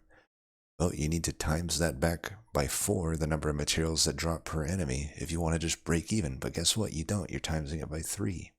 It's fucking bullshit. So your economy is gimped. You're completely reliant on getting gentle aliens, which you may or may not get. And, if you don't, then good luck. Good luck having super squishy health. Good luck with enemies that have gigantic health. And honestly, at a certain point, even with minus 75% enemies, if you're not killing anybody on the screen will still fill up enough that it doesn't really matter. It's not like you're going to be able to dodge all these tanks that you just can't kill, and now you have 10 tanks doing their dash at you at the same time. Like, guess what? That's way harder than any other person has to deal, or any of these other potatoes have to deal with typically. So yeah, as you can tell, I don't like this character at all, and I'm very adamant that this is the worst character in the game, and I don't think it's even close. This is the only character I can safely say doesn't actually have any upsides. A lot of the characters in this game have some upside where the downside's a lot more, but this character, quite literally, every upside it has is completely nullified. This plus 75% damage is not on par with a 250% enemy health. Keep in mind that's not just 250% elite health. That's all enemies. But you only get 75 against bosses and elites, not even like other enemies. And then, you don't get, you get 200% materials, but minus 75% enemies. So you don't actually get more materials. It's another downside. And then plus 50% enemy damage. We have nothing to mitigate that. That's just another nice negative. Oh, and this, which is another nice negative. It's all negative. It's all negative. And he's the only fucking character in this entire game that's that way. Fuck you, Jack. Alright. My rant is over, yeah. Yeah, seriously, fuck Jack. Now we get to the king. What a nice change of pace. I mean, any character would be a change of pace from stupid ass Jack. But king is one of the better characters in the game for sure. Now, unlike Gladiator, this is a melee focused character. Or sorry, king. What am I saying? I thought it was knight. Okay, King's still much better than Jack, but I do think King. I don't know that he's necessarily super strong. He fits kind of in the mid to maybe swingy tier for me. I'm thinking B or C. But let's go over the positives. Plus 50 luck, really good. 25% damage for every tier 4 weapon. Same with attack speed, same with health. I think the health is probably the least relevant of those stats by the time you have tier 4 weapons, but I guess it's just a nice to have. But these are things that really only come into play in the later waves, unless you're really lucky to actually get a tier 4 weapon. So that's the max tier of weapon. Now the downsides are that he has one of the, he does have the 50 luck, which kind of helps with the start, but otherwise has one of the weaker starts of any character in the game. Basically, the more and more tier 1 weapons you try to use, the more and more your damage and attack speed is gimped, which can be pretty brutal, especially since early on you're trying to get money. But it is kind of hard to get money if you're at a point in the game where really only tier 1 weapons are offered, unless you're really lucky. So you kind of have to start putting them together and just hope that you don't low roll and get stuck with the tier 1 weapons not able to combine. Not listed here. Oh, right, it is listed here. So you do have your starting weapon as tier 2 for what that's worth, which is actually kind of nice. But yeah, so and then beyond the damage and attack speed, this is actually I can deal with that, but this portion right here is actually the biggest downside of the character in my opinion, which is minus 2% max HP for every tier 1 item you have. That and it's percent, right? So you're gimping yourself pretty hardcore in a lot of cases by taking tier 1 items. But the problem with that is the tier 1 items in this game are super useful. There's so many good tier 1 items, and now you have to make a choice. Obviously you can still choose them, but you have this pretty big downside when you do so, and you will end up making yourself pretty squishy if you want to get some of these tier 1 items. But, for what it's worth, definitely some of the tier 1 items are still worth taking. Now, it's definitely a character you're pretty flexible on what to do. You could build a gun build, you could do melee, you could do a lot of different stuff. But I do think to me, this character falls into the swingy tier. You're very reliant on not getting low rolled out early on with the weapons not being found. And then it kind of just keeps going like that. You either have to sacrifice and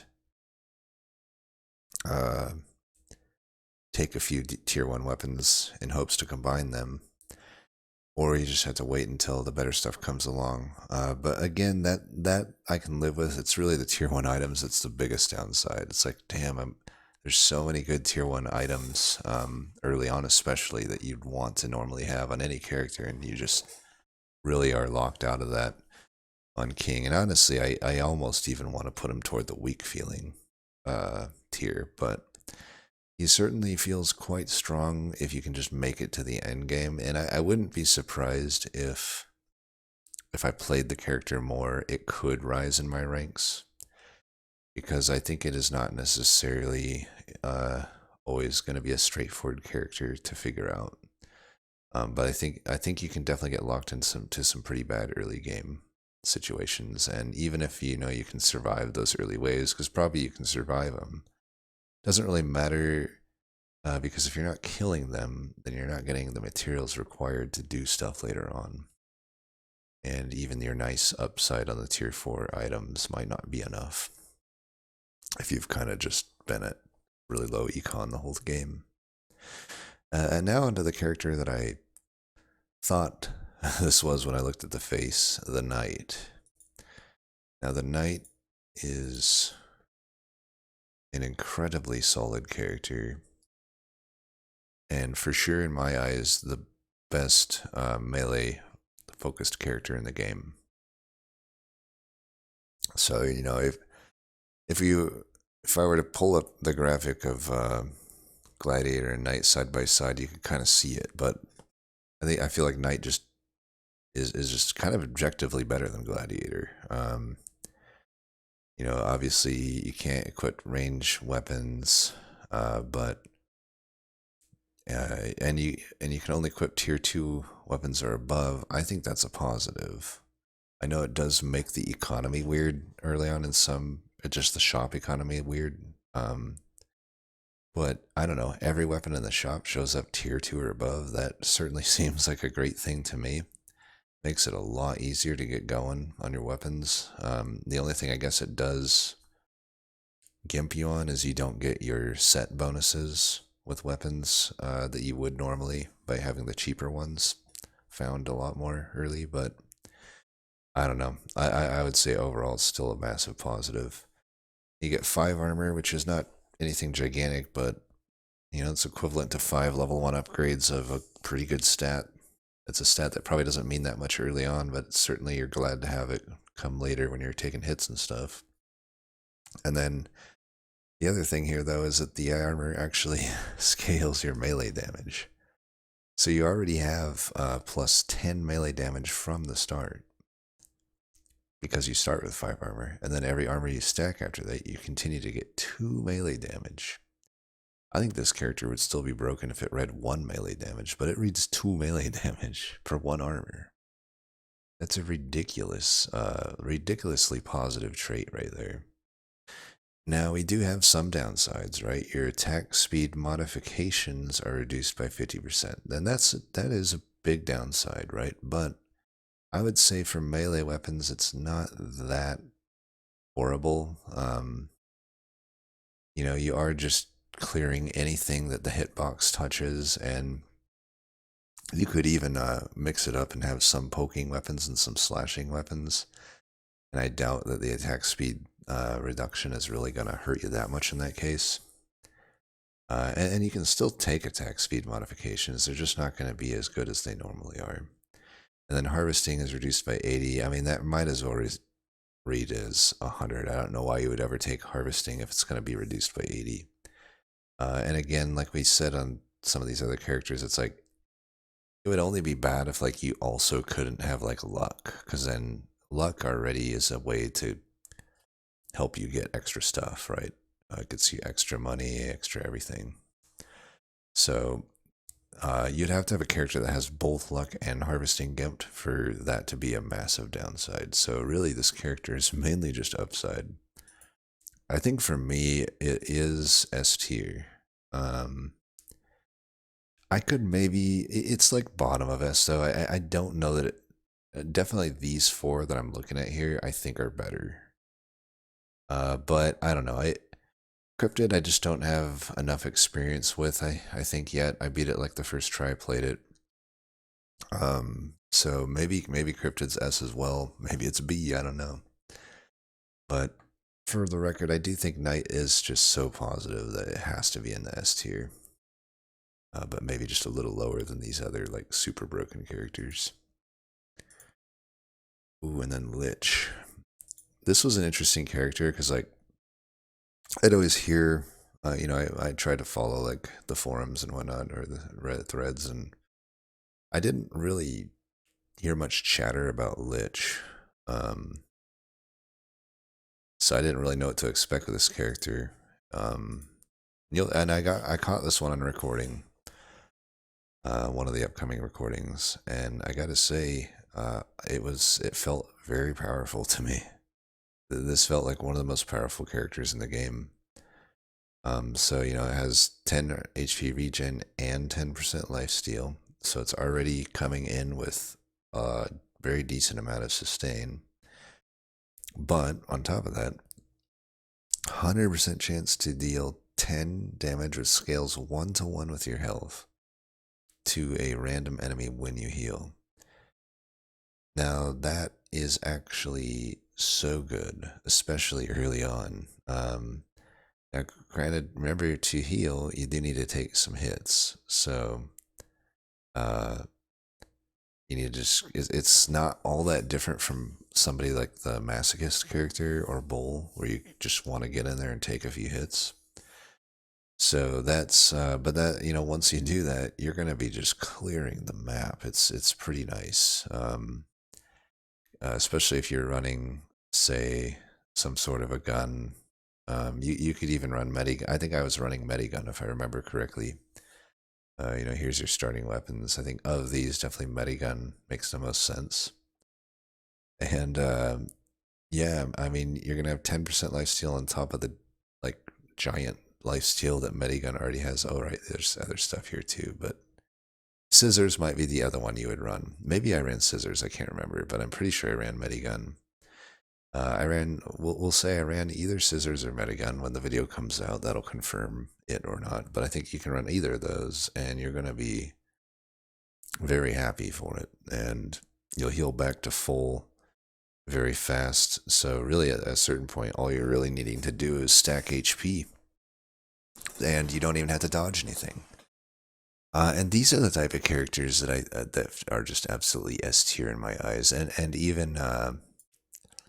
I think above maybe all of these others, because these characters I actually have to dodge stuff with still, right? Golem, Explorer, Harvest, or Farmer, Demon, Knight. I technically do have to probably avoid enemy attacks for the most part. Whereas with Lich, I don't. I can just mindlessly run into the enemy horde, and that's the game plan. It doesn't get any easier than that. So for me, Lich is like top ass. I think super, super strong. And just almost unlosable. Granted, spoiler alert, I think I do lose like once with it, but it was on me. I was being like really careless and stupid, kind of just testing the limits of how dumb I could be. But yeah, I think Lich is super good. And then we have Loud. Which is another really good character. We're kind of getting a lot of good ones right in a row here. Where's Loud? Right here. And it's not any real surprise that this character would be good, right? It's like, there's really no downsides at all. As you know, Gentle Alien early is really good. I do think personally, I do personally think Gentle Alien is maybe a bit overrated when it's taken later, but you can basically, this is equivalent to 5 different or 10 different Gentle Aliens worth of enemies early, and then you also just start with a 30% damage increase. But really the big advantage here is the fact that you're going to have so many extra enemies here, and theoretically you'll have you'll have a nice damage boost early, as long as you can supplement it with some flat damage to truly take advantage of that percent damage.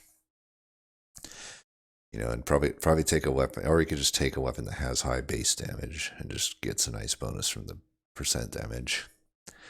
And you'll be getting a crap ton of money early. And then the -3 harvesting at the end of the wave is such a joke. It's actually completely mitigatable. You can still just add some harvesting, and remember, harvesting, gains upon itself as it procs. So you can actually, if you get enough harvesting, it just completely nullifies this downside.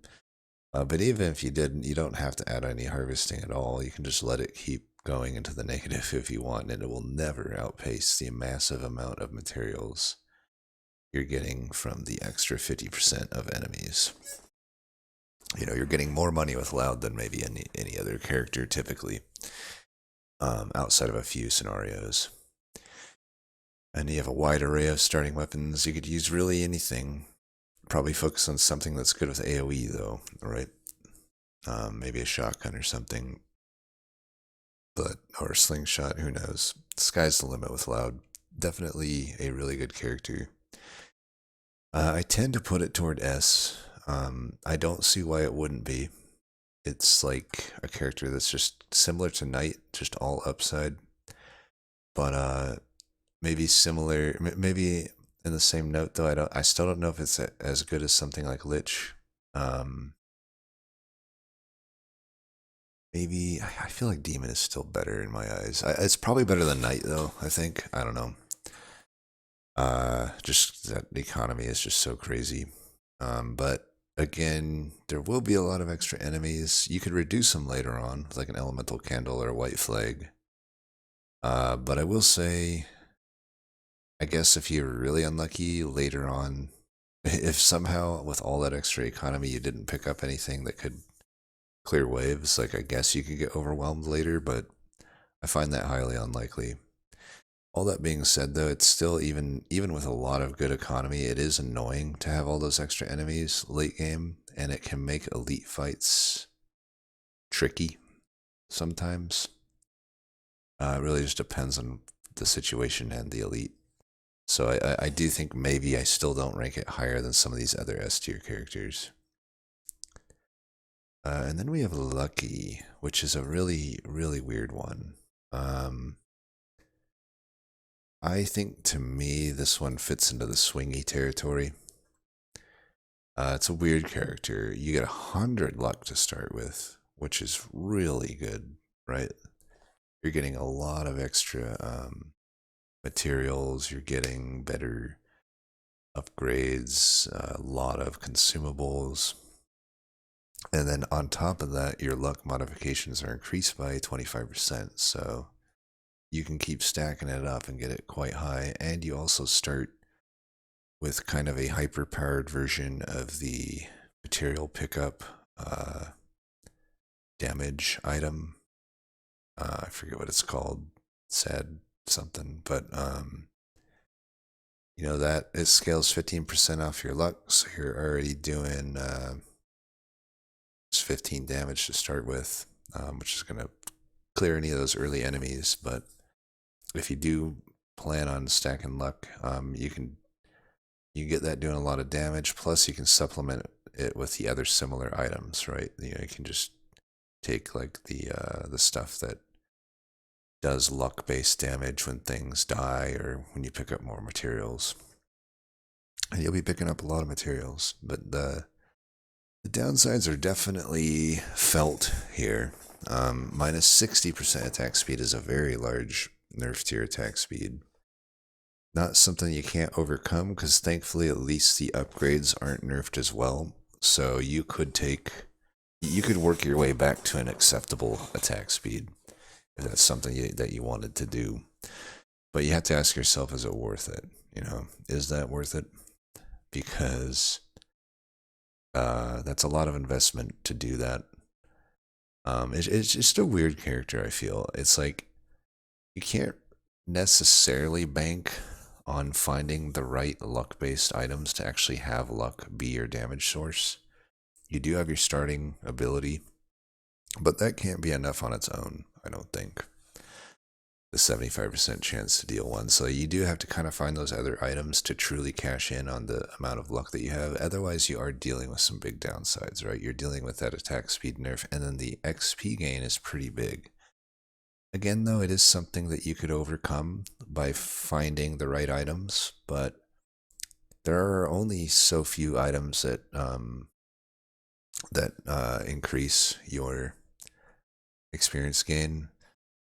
And granted, they do seem to commonly show up somewhat. It is possible that you don't find them in a reasonable amount of time, and you can get pretty behind on levels, and it's actually kind of miserable sometimes for that, which in turn it does make you a little squishy since you're not getting the natural HP bonus, but you're also just not getting the extra stats that you typically expect with a lot of the characters. So to me, it felt very swingy. Like, I think when I won with it, it was like, wow, that was actually pretty strong. But I did lose quite a few times just not really feeling like I could get anything going with the character. So I think for me, it definitely feels in the swingy tier of character.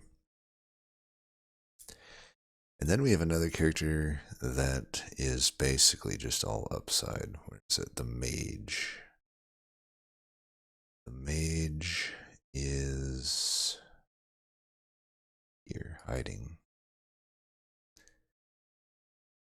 Yeah, now the reason, obviously there's downsides here, but the reason I say it's basically all upside is obviously if you go in this character, you're saying, I'm gonna play Elemental, and there's really not a whole lot of reason to go melee, ranged, or engineering when you're going Elemental. I mean, I know there are some things, such as like a torch, that could make use of it, or a plank, but you simply just don't use those. I would say, and if you don't use them, then you're just all upside, right? All elemental damage mods are 33% increased. That's quite a decent amount. And then you start with a snake and a scared sausage, which quite opens up the stuff you're allowed to use. You know, normally I would say a lot of characters, it's tempting to start Taser on, but it's just tough because it's hard to get much damage output out of it. However, with Mage, I typically was just starting Taser. And Mage was another comfort character for me when I was struggling playing Jack or someone like that and losing over and over again. I want an easy run. I would fire up Mage, similar to some of those other characters.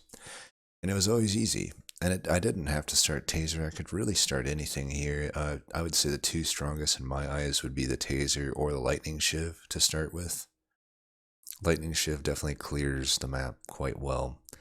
The reason I like the Taser, though, is it does give me that harvest bonus, which just it makes it easier to just kind of snowball out of control early. You know, getting that harvest bonus is nice, and then because you're starting with scared sausage and snake, and you have that elemental damage increase, the tasers actually hold their own. Now, I wouldn't say I typically plan on going full taser by the end of it.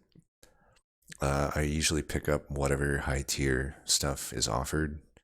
I think the first time I won, I distinctly remember just picking up like a tier 3 or 4 wand that was offered just to have some long range options.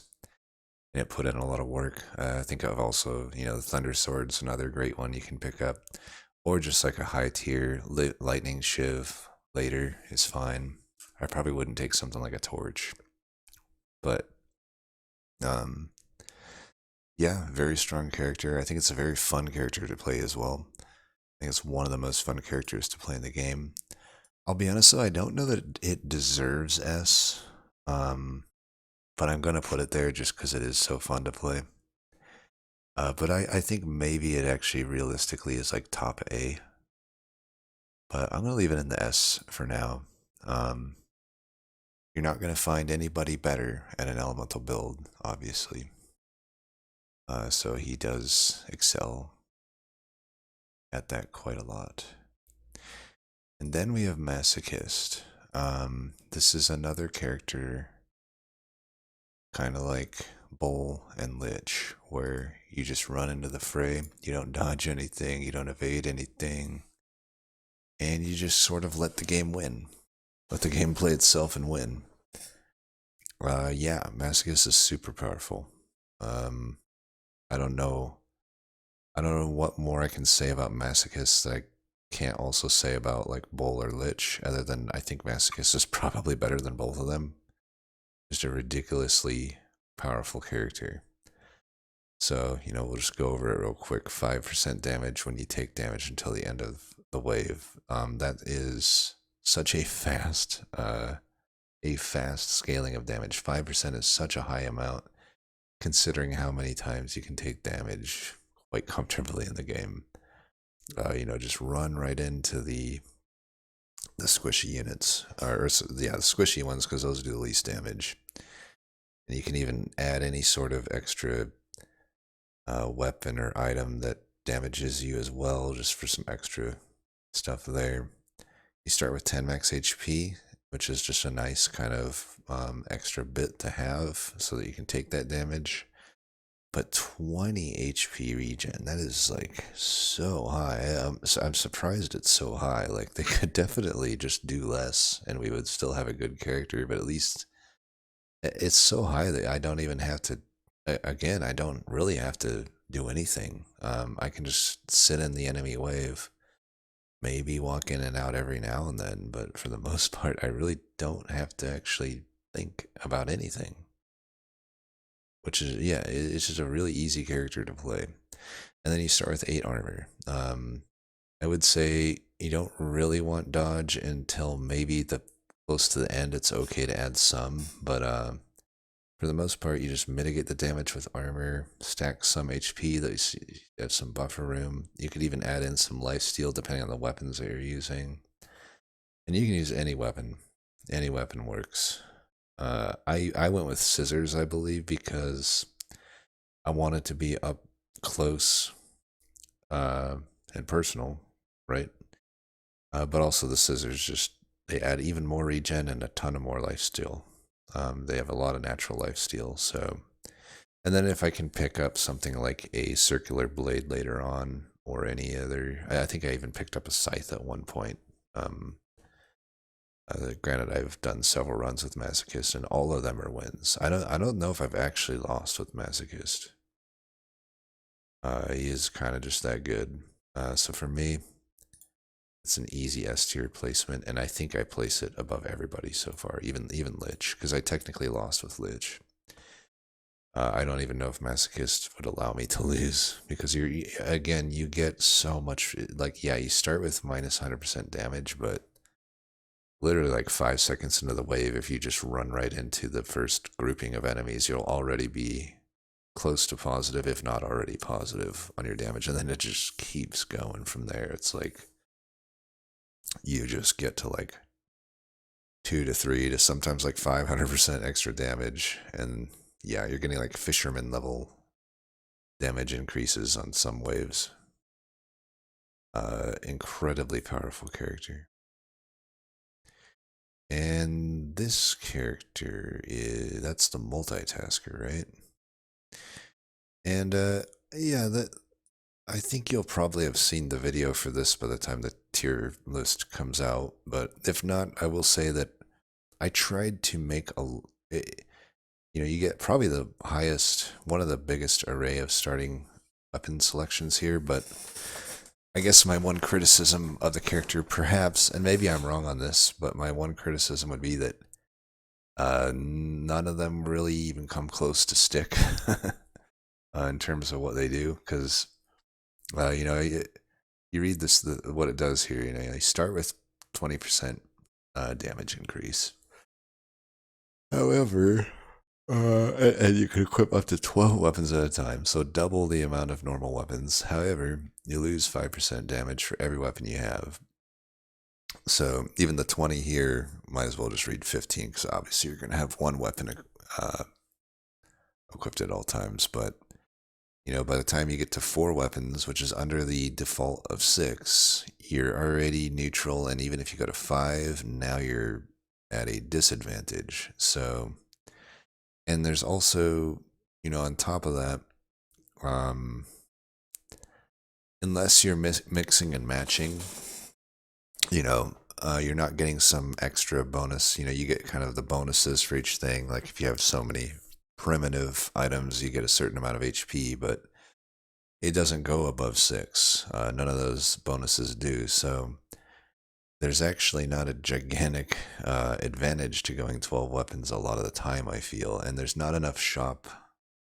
Unless you're getting really good shop RNG, it's like you're not even upgrading them typically to like good tiers. So while it is kind of a fun character in theory, to me the only thing that really actually makes sense is to run sticks, because a stick is the only weapon that gets some natural bonus of running like more than 6 of it with. You'll actually get a pretty decent damage bonus there. And I will say, when I ran Multitasker with stick, it felt very strong. However, everything else I ran with it didn't actually feel that strong, so I don't know. I mean, I could see still some of these things maybe being okay. Like I probably six pruners would be a fun one. I could definitely work with that. That's gonna like fill the map with consumables, and even though you're not getting the a giant harvest bonus, you're still getting this what you'd get out of six as far as harvest bonus goes, which is still fine. You'll do basically no damage though, so there is that downside. So you're still not like a super strong run, I feel, because at a certain point you do need to do some damage, unless you're a character like Pacifist or whatnot. So yeah, I think with sticks it's good. With all the other ones, I would say it's weak feeling. So to me, it's either C or B. Um, Maybe we'll go with B. Because the swingy, I could put it in swingy, but I don't know. I mean, even I could even argue if we're assuming we're just going sticks, I could even go up to A. But I think on principle alone, I'm gonna leave it at the B tier. Just because I don't know, it it has all these. It kind of trolls you into thinking the other things will work when they don't really work. You're just getting a big percent damage decrease, and if by some stroke of luck you can get like a bunch of tier 3 or tier 4 weapons, at the of 12 slots, then sure, that would be good. But that just, to me, at that point, that would like if stick didn't exist, it would definitely be like in the very swingy category, because I need a lot of RNG to be able to do that. But, I'll say with sticks, we'll go with B. And then we have Mutant. Mutant over here. And yeah, it's another character where I don't know. It's not a whole lot going on here. It's just you have an upside and you have a downside. You have the upside of 200% XP gain, but the downside of 50% item price, which is a big hike. But 200% XP gain is also a big hike. I think that overall, the now obviously numbers wise, plus 200% is much better than the plus 50% downside. But I guess the question is experience more important than item prices? And I would say generally no. However, I do think that because the experience gain is so high compared to the item price hike, that it is just overall a positive character. Now, you are free to do basically any build with it, but I would typically say, and actually the wiki's wrong here, I would say that you start with the fighting stick or whatever it's called, and you absolutely can start with that. I don't know why they didn't list that as one of your starting weapons here, because that's definitely what I do when I want to play Mutant, ideally. But I would, so the fighting stick, that's the weapon that alternates between thrusting and swiping every other hit, but the thing about that stick is that it scales off both your melee and your overall level.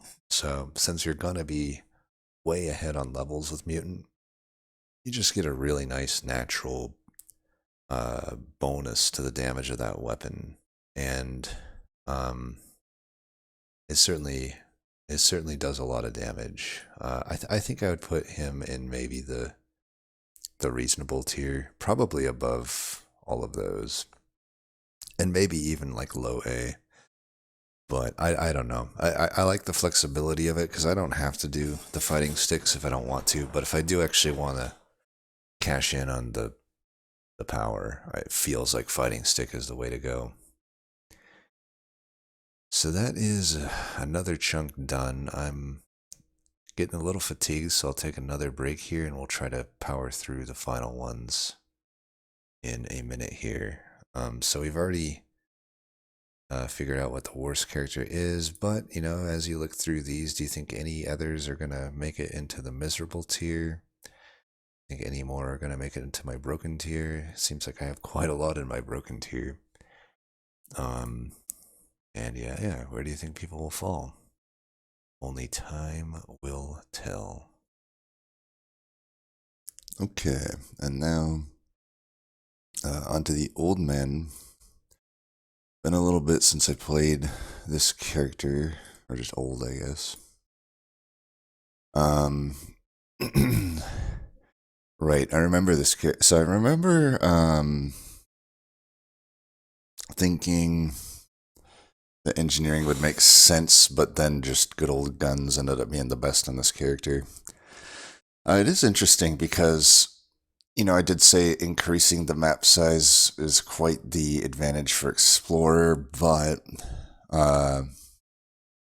for a character where there's a little less enemies and a little less speed, I would say that probably the reduced map size is fine there. The thing I do like about the reduced map size is that you can basically see all of it, which really helps with a lot of certain waves, such as the ones where the eggs spawn.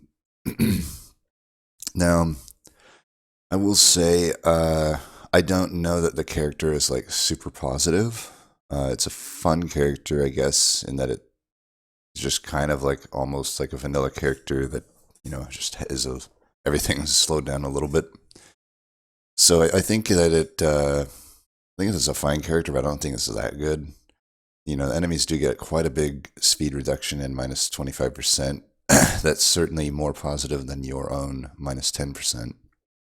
But there are 10% less enemies, and the only, that is an economy hit. And the only offset is starting with 10 harvesting. I would say that the 10 harvesting does not offset the minus 10% enemies, so that is kind of a negative. And I think the map size reduction is positive. So I think overall it's positive, just not massively positive. So for me, I would say old is kind of in the just reasonable tier. It's definitely not weak, but I wouldn't say is very strong. And then we got one-armed. Now this is one I'm probably going to be way different than people on. I had suspected this would be one of the worst characters for me. But honestly, you'll see the video. I got this one on recording. It really didn't go too bad. I actually think it's a pretty strong character. Now, obviously, it has a massive downside here that you can only equip one weapon at a time. That should theoretically really gimp your damage output and also gimp your ability to combine weapons and your ability to just get the passive effects from having weapons of the same tag. So that should be massive, but honestly, the upsides are gigantic here. 200% attack speed. That's a ton of attack speed, and the damage mods are doubled, every single one of them. So honestly, this felt like one of the smoothest. It definitely felt smoother than like half the characters I played. I think one-armed is just fine. Now, I do suppose that they offer you a lot of weapons that probably are kind of a trap. Like, I know I had started trying with, like, Ghost Axe. That didn't feel very good. I would imagine the guns aren't great, but when I went with Lightning Shiv, it was smooth as hell. Lightning Shiv makes this character pretty trivial. You really don't feel the downside of not having 6 weapons because if you can get that light shiv, you only really need to get it to tier 3, but hopefully you get it to tier 4 eventually. Just, up your luck and give yourself a good chance at finding it. But, even if you don't get that, you're going to have a chance to maybe just find something like the Thunder Sword or something as well.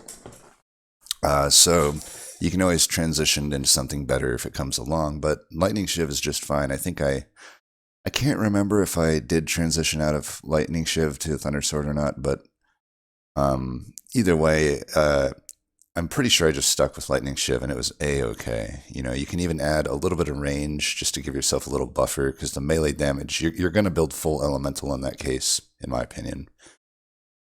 And there's going to be so many bolts at 200% attack speed. There's going to be so many bolts flying around the map. You're almost inclined not to get. You almost want to reduce your melee attack because you want to just rapidly attack whatever's near you to fire off as many lightning shivs as possible in fast succession.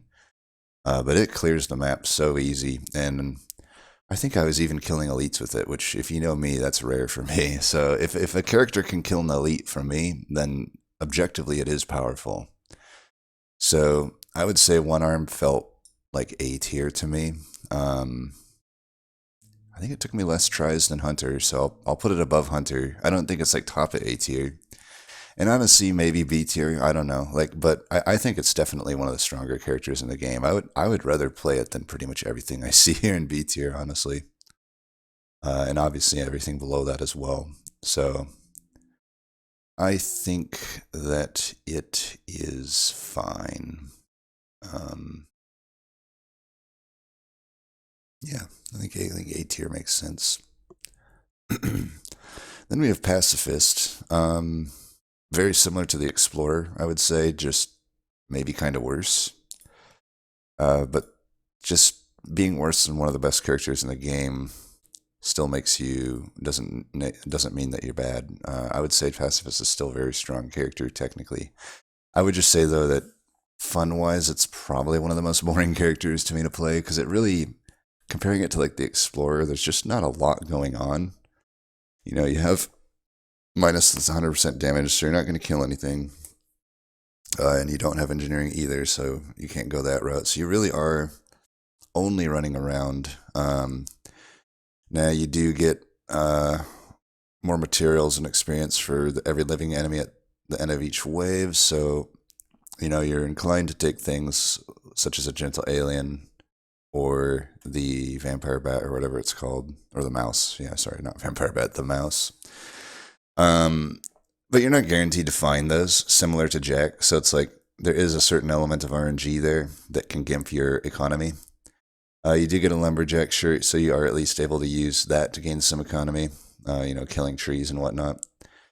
And to me, it's either taser or pruner. Either one of those are going to make sense. I don't know why you would run spiky shield.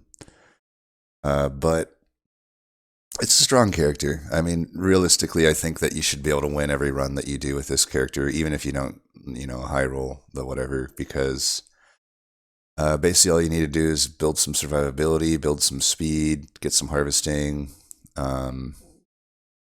and you're quite literally speaking off to the races. Just race around the track and dodge stuff as it comes in. And there is a max amount of enemies that can be on the screen at any amount of time. So there is a certain point where the enemies do stop kind of filling up the screen. They can only fill up so much of the screen, but the map is smaller than with Explorer, so it is harder to dodge, and I just don't think you get as many positives with Pacifist compared to Explorer. So I would say it feels like strong, but there is still a light challenge. I would also say Cryptid is better. Maybe I would say it's better than Crazy. And honestly, I'm wondering if Crazy should actually be like B tier. I know it's like ahead of some of these, but maybe I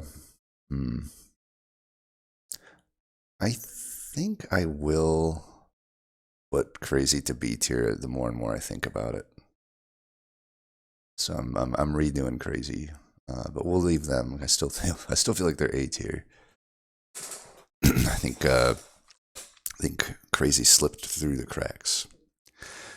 And then we got Ranger. Ranger is very similar to Hunter. It's very much a character that has a lot of positives, but the negative really affects my personal play style, which is that he's squishy. I just don't do well with squishy characters because, as I said, I make a lot of mistakes. And when you make a mistake on an elite, that costs a lot of health. And if I don't have a lot of health, GG.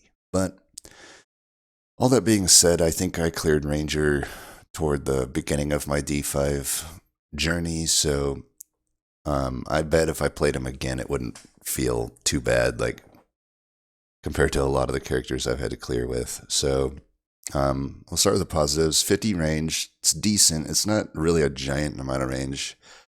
Keep in mind, I believe a tier 1 upgrade is a 15 range increase, so it's like about 3 tier 1 upgrades worth of positive. You do start with a pistol. I don't find that much of a positive because pistol is one of the worst weapons in the game, and you're basically just, if you're playing smart, in my opinion, you're just going to immediately sell that, and then to reduce the chance that pistol shows up in the shops, and then just go with whatever other weapon you went with, which is most likely an SMG. But you could do revolvers too. I think I did revolvers because revolvers are really good too. I just think the revolver probably relies on finding Pierce, whereas the SMG will probably always be solid. And then range damage mods are increased by 50%. That's the best thing of this character. You know, you can really stack the flat damage, which again probably benefits SMG more than revolver in the long run. Because SMG, you know, it really, if you can stack a ton of those flat damage mods, then each bullet is doing quite a lot of damage at very high rate of fire. Can't equip melee weapons. That's not really a downside considering you could remove that portion. It wouldn't change anything of this character. But then the real big downside here is that max HP mods are reduced by 25. Now you're still going to have to take HP in my opinion. It just means that you are that much more squishy. But I don't know. The main thing here is the fact that you do a lot of range damage. And as a trade-off, the trade-off is that you don't have much health. So you really are kind of incentivized to go glass cannon. I will say it is definitely a character that can kill elites quite well, but all it takes is one bad elite where you can't kill him fast enough and you get like 1 or 2 hits and you're dead. So like it definitely would never go in my S tier. But I could see reasonable arguments for it to go in somebody's S tier if they're really confident that they can't get hit. For me, though, it's very similar to Hunter. Hunter almost felt better to me, honestly, but not enough that they're in different tiers. I think it's definitely in the strong category. I'll put them right next to each other with Hunter getting a slight nod. And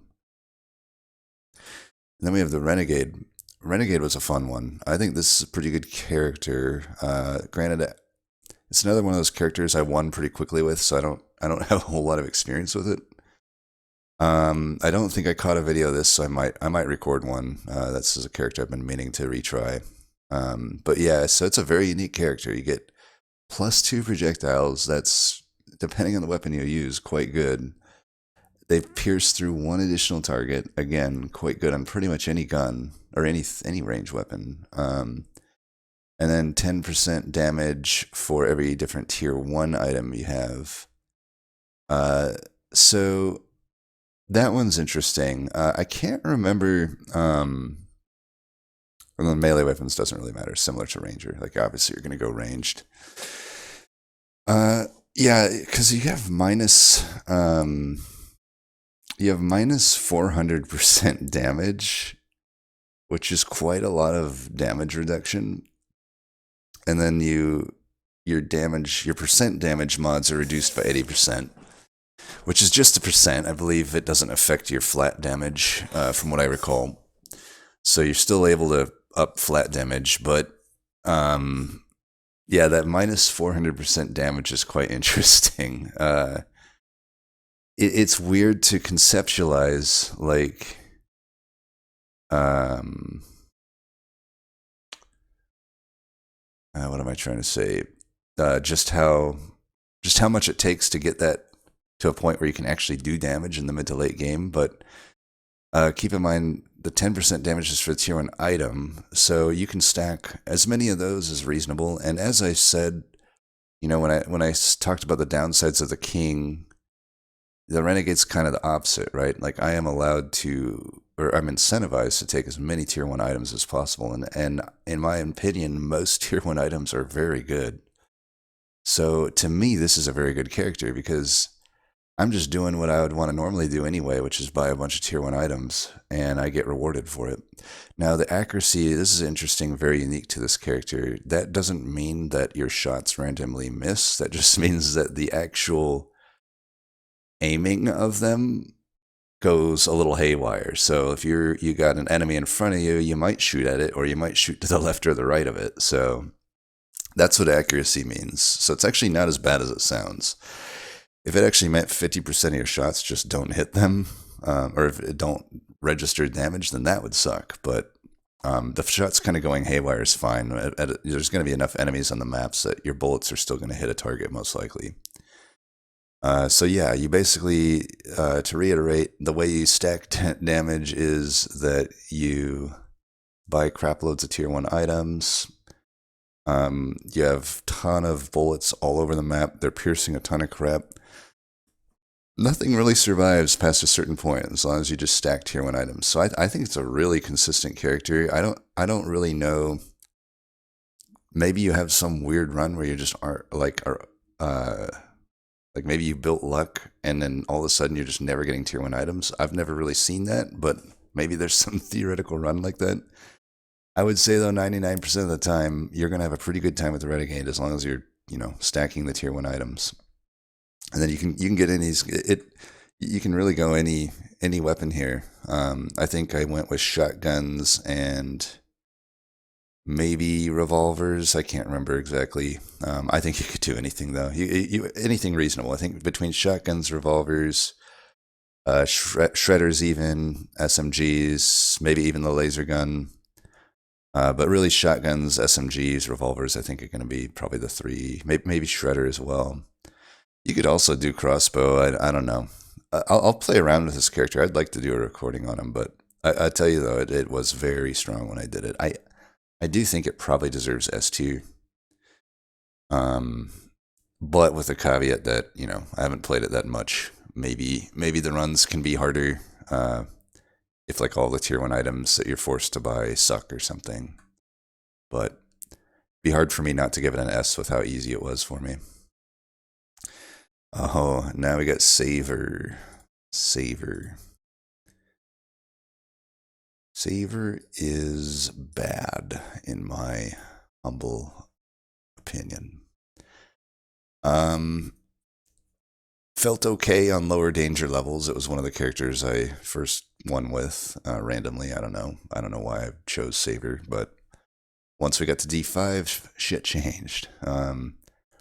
It's kind of hard to find a good point or a good set of waves to basically buy nothing on, because even if you have some easy waves, if you're not buying anything, you're not powering up your character. That is kind of a compounding effect, and I feel like this is my thing with Savor. I just don't think that there's any positive with the character, even though technically it is. Like if I compare it to Jack, technically there are theoretical positives here, so it at least has that going for it. But I think realistically, this character to me is just a game of fighting against the massive downside. You're using your positives to try to break even on that big downside, and that's the 50% item price hike. I mean, that's just such a gigantic downside. You have so many items that you want in this game, and them costing so much is so rough. And yes, you do start with 15 harvesting, but that's only going to take you so far, and eventually you're getting at least a little bit of help with the percent damage per 25 materials, but you have to have quite a lot of materials for that to really pop off. And if you do have that many materials, then sure. I mean, that's what you basically have to do, though. And then you got the piggy bank, which is, without the piggy bank, this character just wouldn't work. But yeah, you basically have to use the piggy bank to find. You probably buy some initial weapons and whatnot to start with, but then in maybe some of those easier early waves, you just basically don't buy anything unless you see something really good come along, and you kind of have to get up to. I kind of theorize somewhere between 500 to 1,000 materials is a good point to just sit at and never go below. I was trying to get to 1,000 because that to me seemed like a good sweet spot, but it was just too hard for me to get there and still survive once I got there, because I would just have nothing. I'd have no weapons, no items. So I think I went with like 500 was a good breaking point, but it was still just kind of miserable. This character really was pretty miserable. And as such, it's going to be in my miserable tier. I think I think it was definitely one of the worst characters in the game for me, and it took quite a lot. Took quite a lot to beat it. Yeah, just had to get lucky with finding a nice way to econ up and eventually get through it. But it just doesn't seem like there's much upside with Saver. I think you're really just fighting against the downsides for the most part, and best you can hope for is to break even in terms of overall power level. Then we got Sick. Sick, I think, is pretty sick in the sense of sick being like a good term. You know, like, oh man, that's sick. Yeah, fuck dog. Yeah. But sick's pretty sick. You start with 12 max HP. That's nice. Just having basically almost like a 50% hike on your initial starting health. 25% lifesteal is a lot of lifesteal. A lot of lifesteal. You know, that's essentially, you know, you're obviously very incentivized to use guns with this character, and in any rapid fire gun build, you typically do want to build some lifesteal, and 25% lifesteal is probably more than enough that you'd ever need in any run. So you kind of already start, in a way, you almost start with like one portion of what guns want to do just completely solved. You already have a nice increase on your HP, and you have enough lifesteal that as long as you're using something like a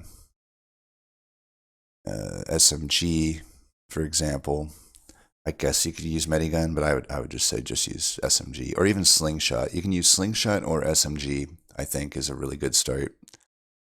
And you're going to be fine. You're going to be like, yeah, you take a damage a second, but you're going to be lifestealing that back. So that damage a second really doesn't matter. And then the minus 100 HP regen also doesn't matter. I'm pretty confident that you could largely, assuming you're playing the way that you would be ideal here, which would be like SMG or Slingshot, you could actually take away both of these negatives, and I don't think it would change the character that much. I think this character is largely just positive.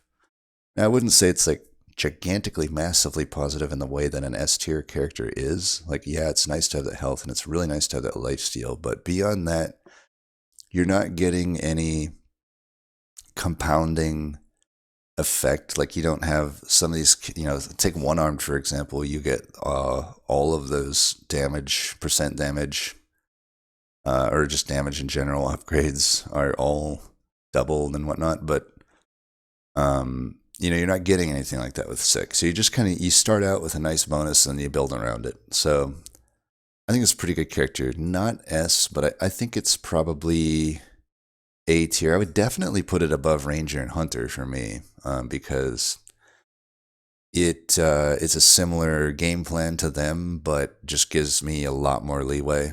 You know, I'm like the opposite of squishy with this character. I would say it's better than Doctor too. I mean, it's the same. It's a similar idea. It's not really a similar game plan, but maybe similar power level. Probably somewhere between Pacifist and Brawler. I'd probably prefer it slightly to Brawler, but and I'd prefer to play it over Pacifist, but I think Pacifist probably is easier.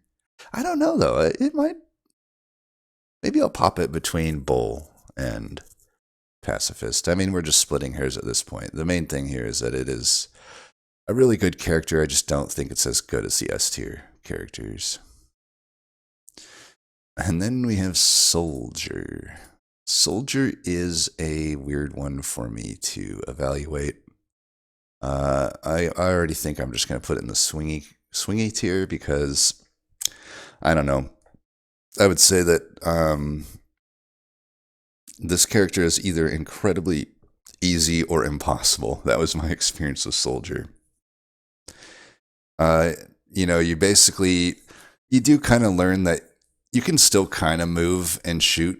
You know, unlike something like Streamer, where the standing and still effect takes like forever to kick in, like way more than a second. But with Soldier, your effect immediately kicks in of standing still. So what I mean by that is you can kind of just stutter step and you'll keep shooting in between each step pretty immediately. So you can kind of move that way if you need to move around.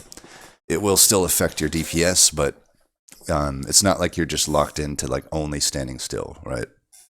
But realistically, once you get to mid to late game, you either found crazy scaling and the game is easy, you just sit there and everything gets deleted, or you didn't, and you're gonna have a rough time. And maybe even beyond that, you either find hordes or elites. I'm telling you right now, for me, the elites can be a nightmare with Soldier because you kind of have to move unless you're going to immediately kill it, right? If you're going to kill it within 5 seconds, sure, that's fine. So like I said, you either high roll damage or not. And yeah, I mean, you know what these elites are like. Some of them, it's like, if I now have to keep constantly dodging the elite attack patterns, then I'm not killing anything on the map, and now they're all stacking up, and now I'm just like, okay, I can't even really stutter step at that point. I'm just dead, you know?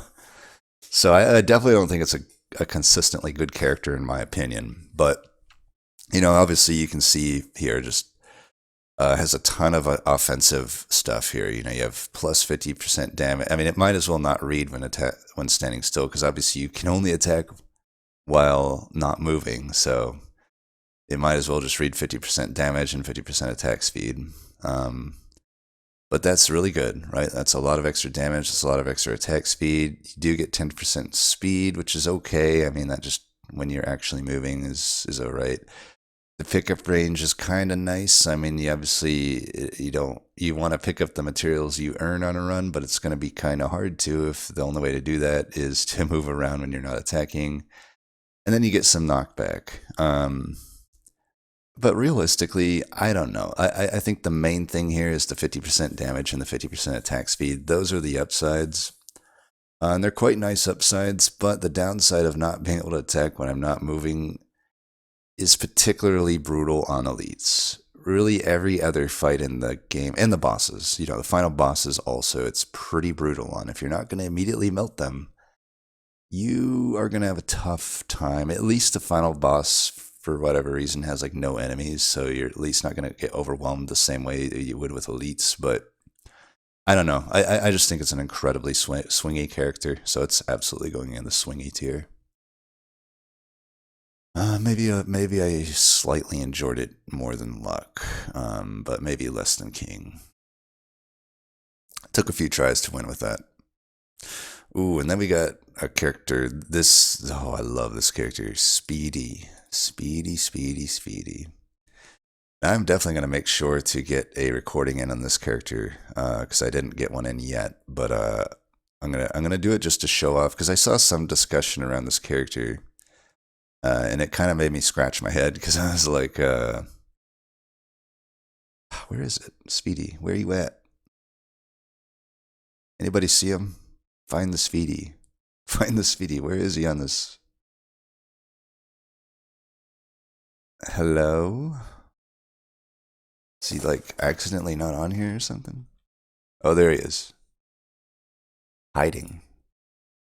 But yeah, so the discussion around this character was that people were saying Jousting Lance is a trap, and I'm just like, no. What the fuck are you talking about? Jousting Lance is amazing on Speedy. I can do Fisherman level DPS with Jousting Lance while also being so fast that nothing can touch me on the map. So I'm going to definitely record some Jousting Lance runs, and I even replayed, this was another one of my comfort characters, and I pretty much always go Jousting Lance on Speedy, and it is the easiest character in the world, in my opinion. I mean, it's like unlosable. It's quite literally unlosable. This character is all upside, and all massive upside. You know, this downside of minus 100 armor while standing still might as well not exist, because I'm never going to stand still with this character. Why would I even need to, especially if I'm running Jousting Lance? So really, quite literally, the only downside with this character is a one-time minus 3 armor, which is nothing. I can counteract that so easily, and then my upsides are gigantic. I start with 30% speed. I get a melee damage for every 2% speed, so I'm already starting with 15 melee damage. 15! There's no character in the game that starts with that amount of flat damage increase. And on top of that, I have 30% speed, so nothing can touch me. Nothing. And I will say this, you could use anything probably. You know, everyone was saying go shuriken. I'm like, okay, I mean, I bet that's fine, but I guarantee you that Jousting Lance is not hard. It's not hard. I was melting elites every time that I used Jousting Lance. You just get so much speed. You know, you can get up to 70% or more speed. You can build survivability, build dodge, build more armor, build health, build whatever you want, because you're naturally going to have so much damage. You know, you're on top of the melee damage that you're already getting from speed. You also get an additional speed damage increase for the Jousting Lance, and the Jousting Lance gives you speed. It's ridiculous. This character is unlosable. It's unlosable, and there's no, you know, really, if they want to balance the character, they should give it a huge survivability nerf. Like, it should be like similar to Ranger and Hunter, in my opinion. Like, it should have like a minus increase to its HP, or maybe some minus increase to the dodge, but it doesn't. It doesn't actually have any of that. It's just freaking super overpowered. So for me, I think it's right there with It's right there with Masochist, and Lich and Golem. It's absolutely in the S tier, and it's at the top half portion of it. Now, is it comparing it to Masochist? I guess technically Masochist I think is easier, because technically speaking, with Speedy, even though I have no survivability nerfs other than the flat 3 armor that I lose at the start. Other than that, you know, I don't have any survivability nerfs, but technically, I guess I have to dodge stuff every now and then, even though it's by far the easiest to dodge stuff on this character that has gigantic amounts of speed. So I don't know. We're probably splitting hairs on who I think currently is the best in the game between Masochist and Speedy. Certainly fun-wise, they're also top tier. I don't know. They're both incredible, but maybe I do say Speedy is the best though, because I literally melt elites and bosses with it. The Jousting Lances are doing like 500 plus damage by the end of the game in a huge arc, you know, or not arc, but like a huge stabbing motion, because the range is huge, similar to like Spear. So I'm gonna put Speedy as number one. I think it is similar to Masochist and maybe Lich, even though even though I'm a hypocrite because I did lose with Lich once or maybe twice, I do think if you're playing ideally, they're probably unlosable. I think most of the stuff in S tier is unlosable. And then we get to Streamer. So this is a character that I think I did record a video with him. I don't know if I'll keep it up. It's slated to come out later, because I just wasn't really playing the character correctly. But I think I don't know, this character is very similar to Saver, in my opinion. It's the same type of idea, except there's a lot more going on here, so it's actually kind of a complicated character in a sense.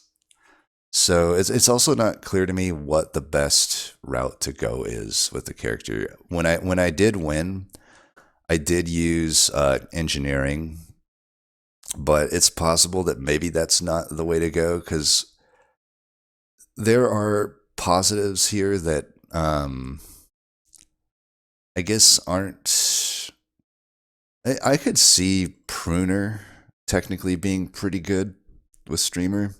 And actually, now that I think back on it, I don't remember. Did I win with engineering or did I win with Pruner? I can't actually remember, but both of those make sense because you're getting 2 armor for each structure, and obviously you would get 6 structures with either wrench or Pruner if you're going to go those. So that is a plus 12 armor buff, which is quite nice. But you know, the plus 40% damage while moving and plus 40 attack speed while moving, that doesn't really benefit Engineer much, whereas it would still benefit Pruner. So that's where I guess, you know, these 3 positives right here are kind of at odds with themselves, because I think aside from Pruners, like Engineering just doesn't benefit from the damage or attack speed, whereas if I don't go Engineer, then yeah, I'm getting damage and attack speed buff, say if I go with guns or something, but then I'm not really getting any armor for the structures. So it's like, it's hard to make use of all of the positives unless you go pruners. But for the record, I don't think I won with pruners. I think pruners was still kind of. See, pruners has a downside as well, though. It's like the downside with pruners is that you're losing speed for every 30 materials you have. And that's pretty bad with pruners because pruners does rely on having to get around the map to consume its consumables. So, and it's tough. It's tough. So that's why I say it's a pretty complicated character, and I think it actually probably out of all the characters that I'm gonna rank low, because spoiler alert, I'm gonna rank this character low. I think by far out of all the ones that I rank low, Streamer is probably the one that I might rank higher as I play it more, because I do think there's a lot of maybe strategy with this character to learn. It's probably a high skill cap character, I think. But, you know, everything in here is kind of at odds with itself. It's like I get percent damage and attack speed while moving, except I'm incentivized not to move because I want to stand still and gain materials. And unfortunately, like I mentioned when we were talking about Soldier, you know, unlike Soldier, when I stand still, I had to stand still for quite a long time to actually get the materials. So, like, on a lot of fights, I can't just stand there, is the problem. That's one advantage. That's why I think engineering was the best, because engineering gave me the best opportunity to just stand there as long as I stood around like my turrets. And also, as I gained materials, I didn't lose damage. Like, say I went guns, like, yeah, I could stand still with guns, but eventually, if I'm gaining materials, or, you know, I'm incentivized to have materials to cash in on the 3% material gain while standing still, but then I lose flat percent damage. Now, engineering is not affected by flat percent damage, so that's like even another reason I think to go engineering. Now, and you know, we haven't even talked about the material drop. This is a massive downside, because here's the problem. Leveling up with this character is a nightmare because, you know, unlike harvesting and a few other economy-based things that help you gain materials, this passive does not help you level up. The materials you gain by getting that per second percentage increase, those don't actually count toward your level up, which makes this character pretty hard in my opinion, and maybe pretty bad. But I don't know. It's still, I'm going to put it at the top of miserable, because definitely compared to everything else that I put in miserable, it took me way less tries to win. You know, out of these other four here, definitely Streamer took me less tries to win. You know, if the original recording that I leave goes up, you know, I don't end up winning on the recording, but like literally the first run I did after that, I ended up winning. So it really only took me maybe I don't know, 5 or 6 tries to beat it. But I didn't think it felt very powerful. I don't think it's. Yeah, I wouldn't put it around like Ghost or Artificer in terms of how powerful it felt. It felt very similar to Saver for me. I had to basically not buy anything for a few rounds, and then on top of that, I had to stand still for a few rounds. So I could even argue it was technically maybe worse than Saver, but definitely took me less tries to beat it than it did with Saver. So I will bump it ahead of Saver. And then, and I guess maybe to add on top of that, though, I think it's just better than Saver, because I think that I can economy a lot harder. Like I actually was gaining a ton of materials with Streamer when I started to play it correctly. Compared to Saver, where I really can't earn nearly as many stuff with just a piggy bank. Like I can earn, you know, up to 25 materials a second. For sometimes almost a whole wave, and that's a ton of materials. I can make up for any of my downsides at that point with Streamer, but I don't know, still felt kind of weak. And then we got basically the closest thing you'll find to a blank slate potato, which is well-rounded. That is not what I meant to do. Yeah, well-rounded. So you get 5 max HP. That's kind of whatever. I think that's largely irrelevant, but it's okay. That's like 1.5 tier 1 upgrades worth of HP. You get 5% speed. Again, it's like 1.5 tier 1 upgrades of speed. And 8 harvesting, which is again about on par with 1.5 tier 1 upgrades of harvesting. So there's no downsides, which is nice, but the upsides are not really massive, so you can do whatever with this character. You know, if you're just looking to play essentially a blank slate character, here you go.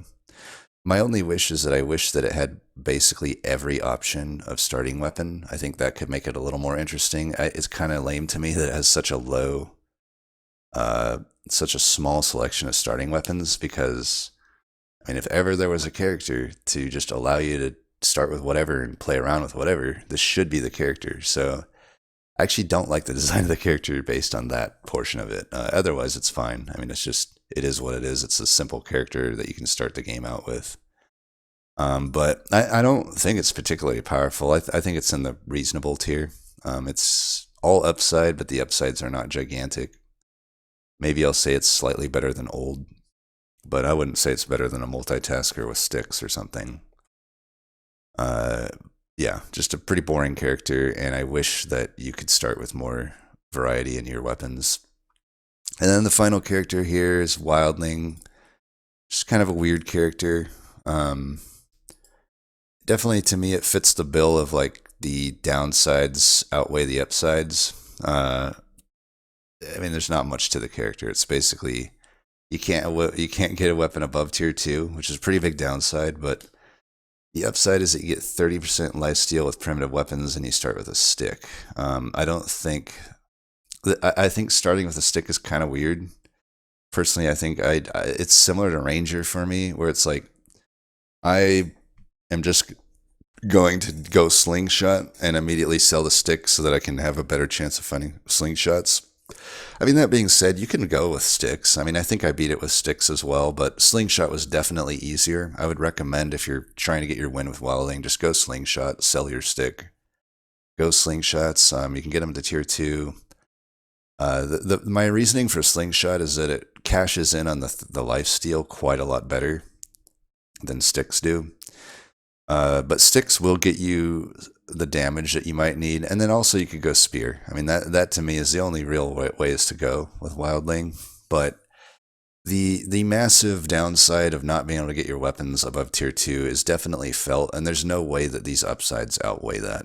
So to me, this is a prime candidate for the weak feeling tier, but definitely not miserable. Not even close to miserable.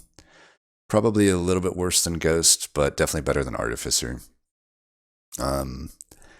Yeah, it's a boring character, Wildling, but it wasn't that hard. I think it only took me 2 to 3 tries to beat it. It's not that bad. I mean, it turns out slingshots are just really good, right? Even if they're tier 2. You're not going to kill any elites, I'll tell you that much. But, you know, with a lifesteal, you can build some survivability, build some speed. Just go around the map, make sure the squishies are dead, and then you'll just have to ignore the elites and the tanks and dodge them, and then you'll be good. It's not too hard to win with it, but it's definitely weak feeling. And that's everything. I will be interested to see as I play more how these rankings change. My first plan of action is to catch recordings on a lot of the S and A tier stuff that I didn't catch a recording for. And then basically everything, yeah, a lot of the stuff from D on up, I'm gonna try again, and see if anything changes. And I guess eventually I'll try my miserable tiers and worst character in the game again. Yeah, we'll see. But hopefully this was interesting. If not, sorry. You sat through a lot of time to not be interested. I guess I don't believe you, but sure. Anyway, as always, thanks for watching, and until next time, peace.